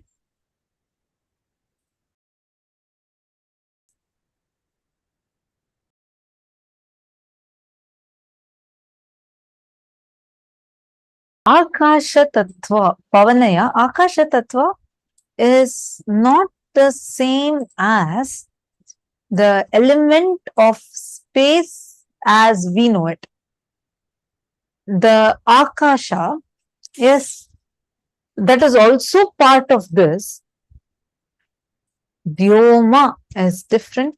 Akasha is different. Vyoma is part of the 5 elements. Prithvi, Apa, like that we have read, earth, water, Prithvi, Apa, Agni, Vayu, and Akasha. All of these 5, in that what comes as space is different than what we call as space over here. It is not just a physical element alone, though that physical element is also a part of Akasha. But Akasha itself is not just Vyoma. Vyoma is part of Akasha. In Pancha Bhootas, what comes as the 5th element is only Vyoma. It's not Akasha. We use the words interchangeably, but that is only an element. It's not consisting of the whole Akasha. It's one element of Akasha. Why I'm saying this is, you had mentioned saying, it's like Akasha Tattva is the element that makes this possible. Akasha Tattva, what we are learning, is the principle of space. How exactly, like unit of space. Swamiji is just expanding to us about unit of space, how space functions. So when you understand the unit, you will understand how the whole Akasha functions. Knowing that, you will be able to manifest powers like ability to influence the situations, ability to play with the space dimension. All that will become a part of your, like a power that you will be having and radiating. Actually, just I wanted to add another answer to Akash Chiranamasaya's answer. Actually, see, Swamiji tells what we are, how you cognize yourself. You are nothing but a bunch of words.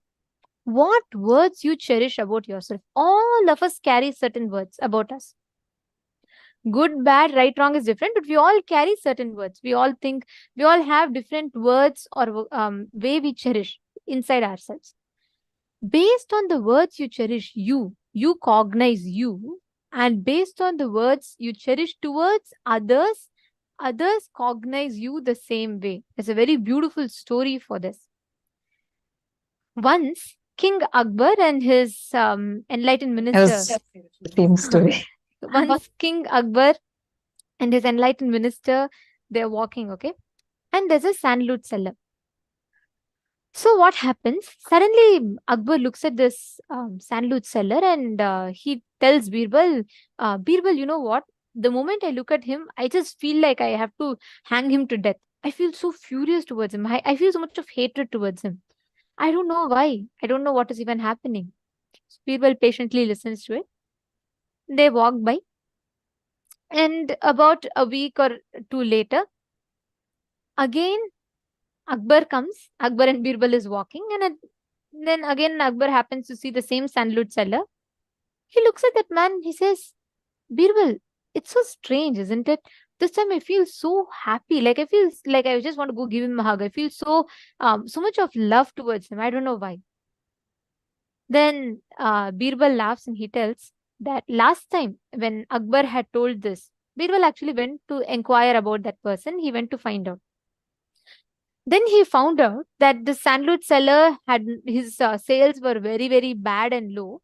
So the moment he saw Akbar, the sandalwood seller thought that if the emperor dies, then surely they'll buy a lot of sandalwood. At least that way my sale will increase. So let the emperor die soon.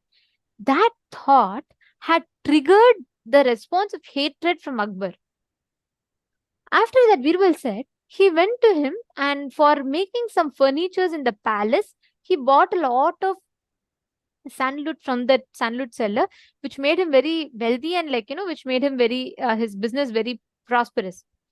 So the next time when Akbar was walking, this sandalwood seller felt so grateful to Akbar.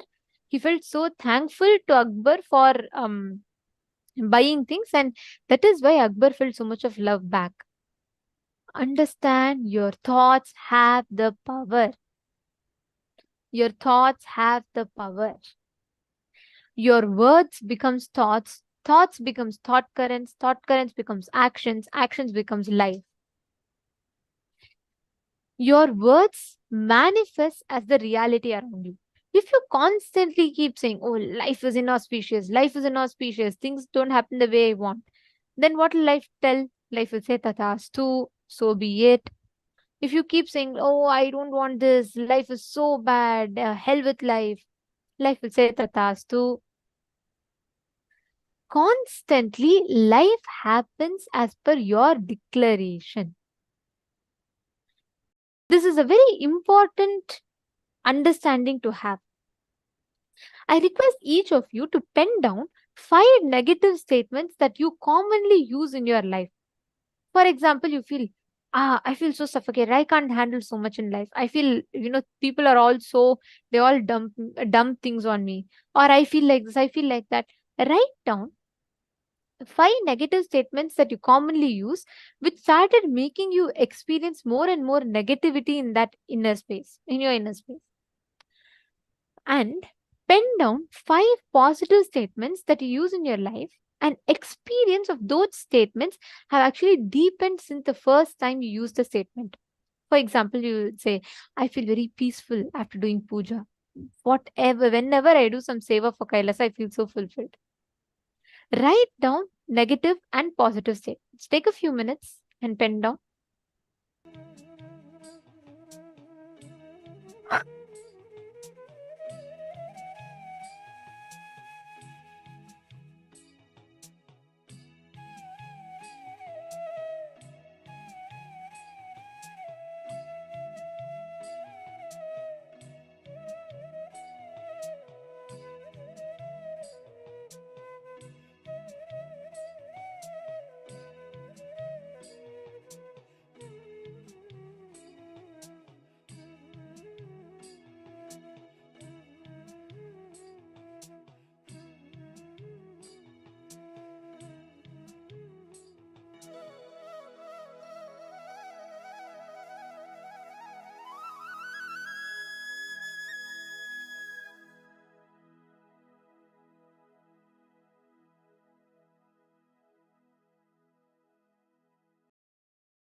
Nithyanandam? Yes.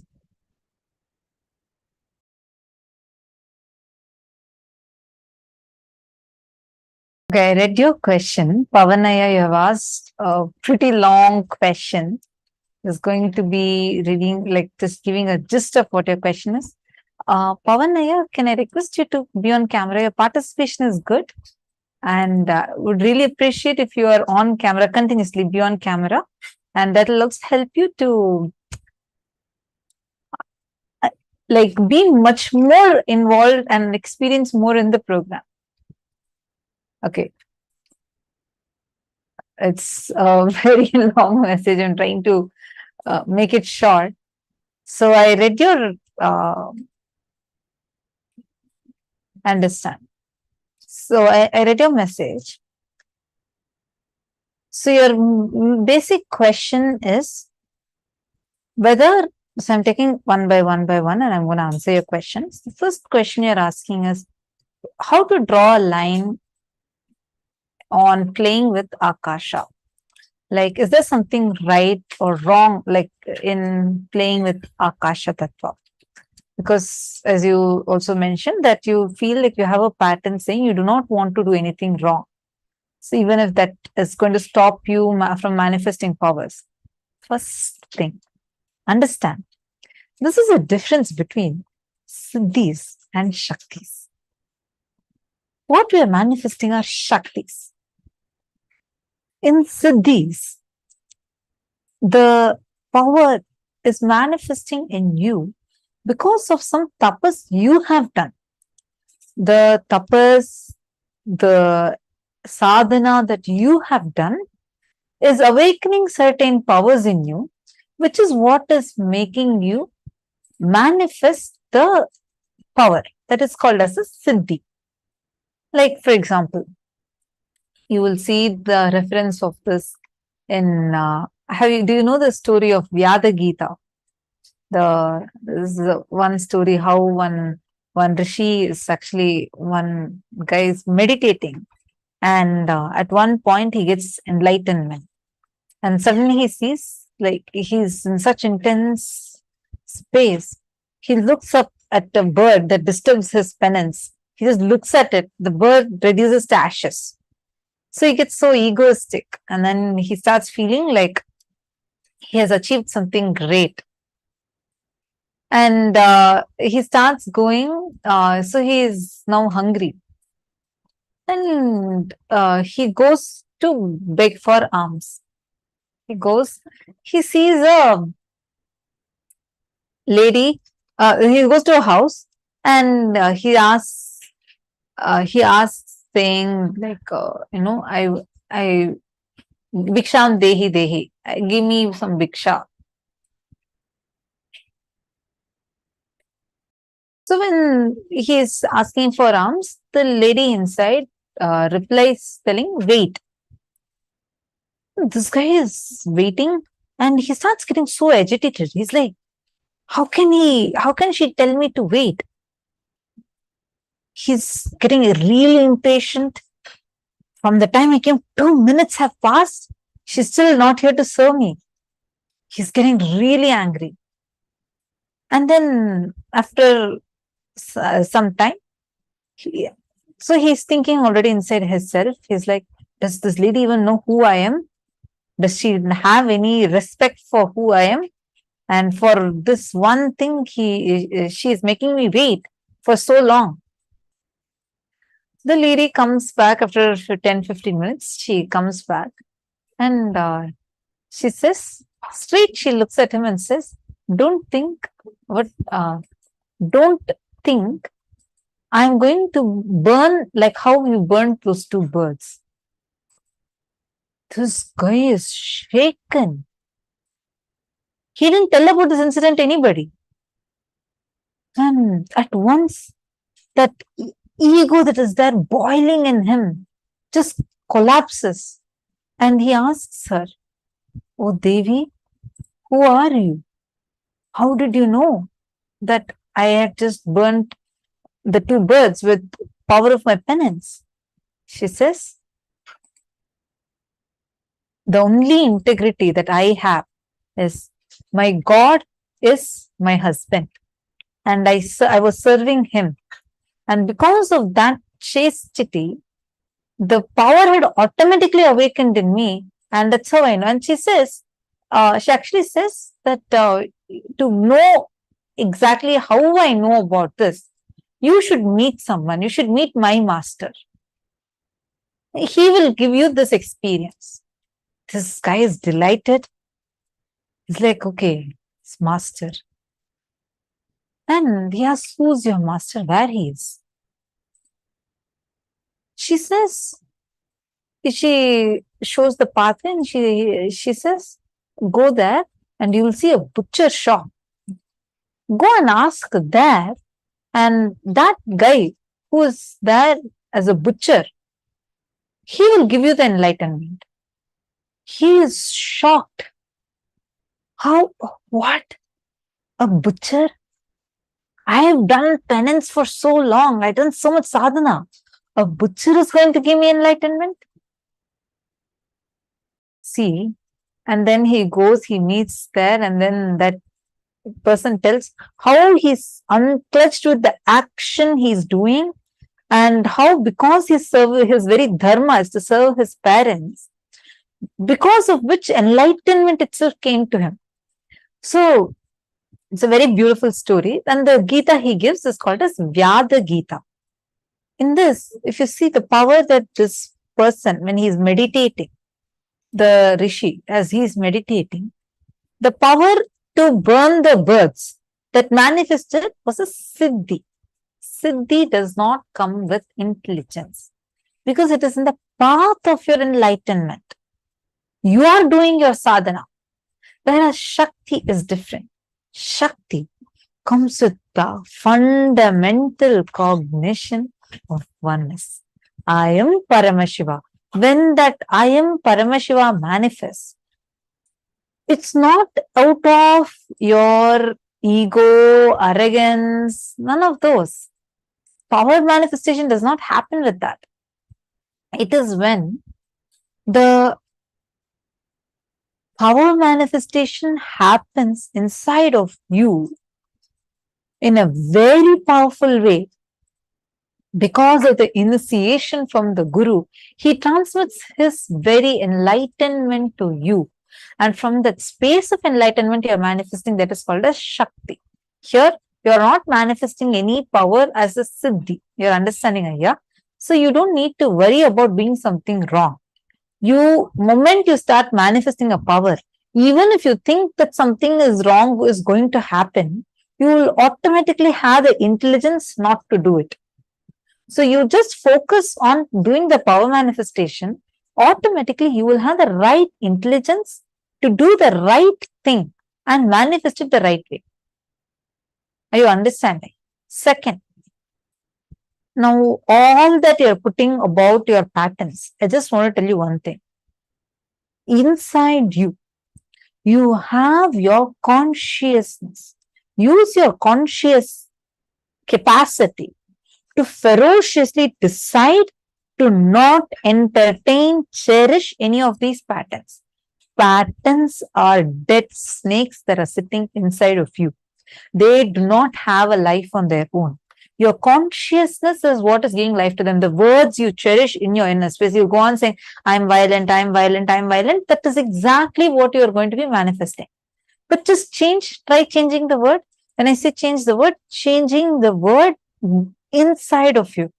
Like even the word, when you're sitting all by yourself with you, in the secret corner of your heart, what words are getting cherished? Change that. Then your inner space will become Chidambara, where Nataraja dances. Your inner space can either be filled with the words like violence, anger, all of that, or it can become the Chidambaram, where Nataraja dances. What do you want your inner space to be is in your hands.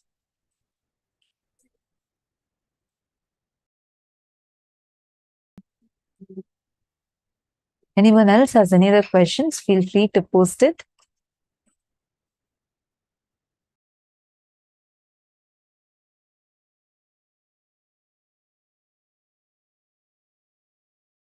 What if your thoughts clashes with someone else's negative thoughts?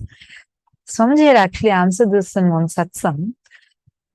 Nobody's space can influence you if you are establishing your space in consciousness.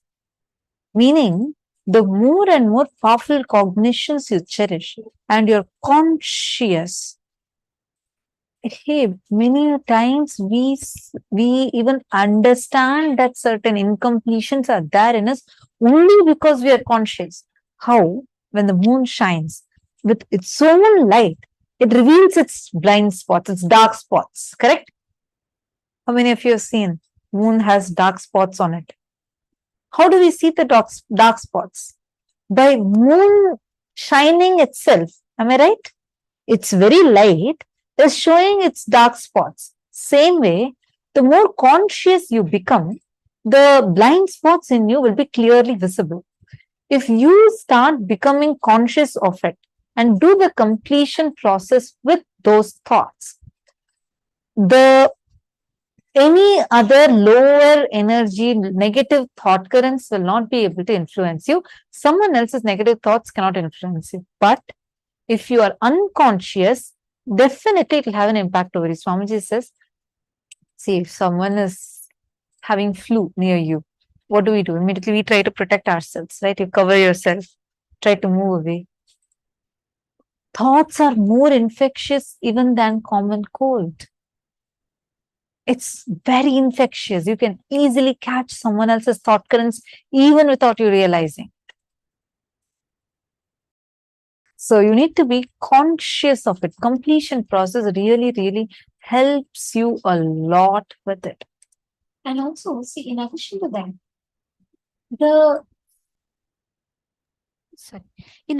that, the words that we cherish inside ourselves not only affects us, even it affects the matter in front of you. We all really need to understand that. Many times we think life is happening independent of us. Life is happening independent of your space. How life happens to you has nothing to do with your words inside you, no. If constantly inside you, you believe you can never be rich, but you go on working for wealth, you will never manifest wealth, because the belief inside you, the word you carry inside of you, is what manifests as reality. Pavanaya, see, I'll give you an example for one part of the question that you asked. If the whole Ganga, there are so many projects people tried, sitting and cleaning Ganga, they could never clean Ganga. And just one lockdown, which means just that time during the COVID time, the factories, everything stopped because of the lockdown. Just when the pollution stopped, Ganga cleaned herself by her. Swamiji explained this much before the whole lockdown. Swamiji very beautifully tells, you can never clean Ganga, but if you stop polluting, she will herself clean her and become pure in less than 24 hours. Your words are like that. The moment we tell this, we all immediately feel like, oh God, it is too much. All my life I've simply thrown words here and there. How can I be like this? How can I suddenly purify? Just because right now I suddenly tell, how will things become all right? Understand? Your decision now matters how you want to use. Till now, you could have used it in any which way. But the moment you realize, in that moment, if you declare, from now, I am not going to anymore do the damage. I am not going to simply utter the words here and there.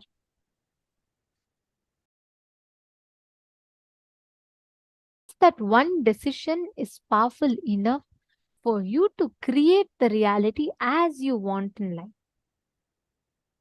The whole thing is, see,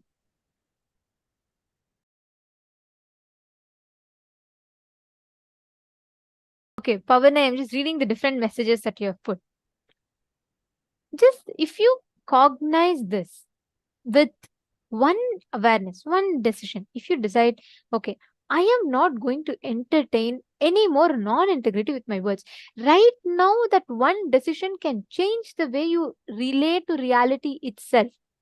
the way life occurs to you itself will completely change. Constantly, because you are giving that label to reality, you perceive life like that. See, Vinuta Nagaraj, the same answer applies to you also. You're saying, Ma, I'm feeling agitated, irritated, and angry since I started program. Is it because I'm releasing something? Any tips on what I can do to manage this effect? Two things. One is when your pattern comes out, actually it's the deep cleansing that is happening. If you notice, you will suddenly feel so relaxed every time after you do the completion. All these patterns are removed from you and the whole completion process will happen. But again, once again, for you and for Pavanaya both, if you look at life, let's say, for example, I give you a purple specs. You wear a purple frame specs. You go and look at a white wall. Will you see the white wall as white? No, right? You will see the white wall with the shade of purple. The whole reality in front of you will be purple. It'll be with a shade of purple. Because nothing is wrong with reality. You are looking at the reality with the lens, the purple frame. What do? You put a purple glass, but you go and see a red rose. You say, oh God, why is the red rose not red? It's supposed to be red. Why is it purple? Then you declare, life is wrong. All this while I have been cheated. People told rose is red, but to me it's appearing purple. You go to the white wall and you see even that is purple. Then you go on thinking people are conspiring against you. This is how all of us fall back into this vicious cycle in life. The reality has nothing to do. It is just a reflection of what you are seeing it as. The same situation, for some people, will be like a joy. They'll be like, oh my God. For some people, the same situation will be like a curse on their head. What word you go on repeating, that is what reality will reflect in front of you as. Nothing else. This is the law of life. What is a constant word you go on uttering, go on repeating? That is what you will see as reality. Understanding? I just want to add, Ma Vinuta Nagaraj, one thing I just want to tell you. The moment you asked, actually, this is the one thing I got in my third eye. Take neem juice and haritaki every day. The toxins are getting released, and you need to hydrate yourself more. Don't think it is psychological, it is physical. Attend to it as a physical issue. Don't beat yourself up thinking you're becoming some, there are so many patterns in you. No. Fortunately, with the blessings of Swamiji, I'm seeing those are getting as a physical thing. It's not psychological for you. It's more physical. So just start having neem juice every morning. Neem juice is not neem grinded with water. It's actually neem. Take some neem leaves, boil it in water, and just let it boil for some time. Once it comes to a nice boil, steep it and just drink that water. This should be drank in the empty stomach early in the morning, and have haritaki every night. So, neem and turmeric tablet is different. This is different one. Take this as neem tea. This is like neem tea, which you take it in the morning, and you will see, if you notice, lately, your acidity kind of symptom also would have gone up. Because this is what the moment I said, this is the first thing that came. The acidity in your stomach would have also increased, and you would be feeling a constant, like an undercurrent of irritation, like you get agitated, irritated. And do not eat after sunset. Try to reduce the meals and only have neem juice in the morning, and must haritaki in the night. Do not skip these two. You will see a transformation. You have posted. Yes, ma, true. My acidity is bad since last 3 days. That is the only issue. Don't worry. Don't worry about anything else. That's the only issue you're having. So it is a physical problem.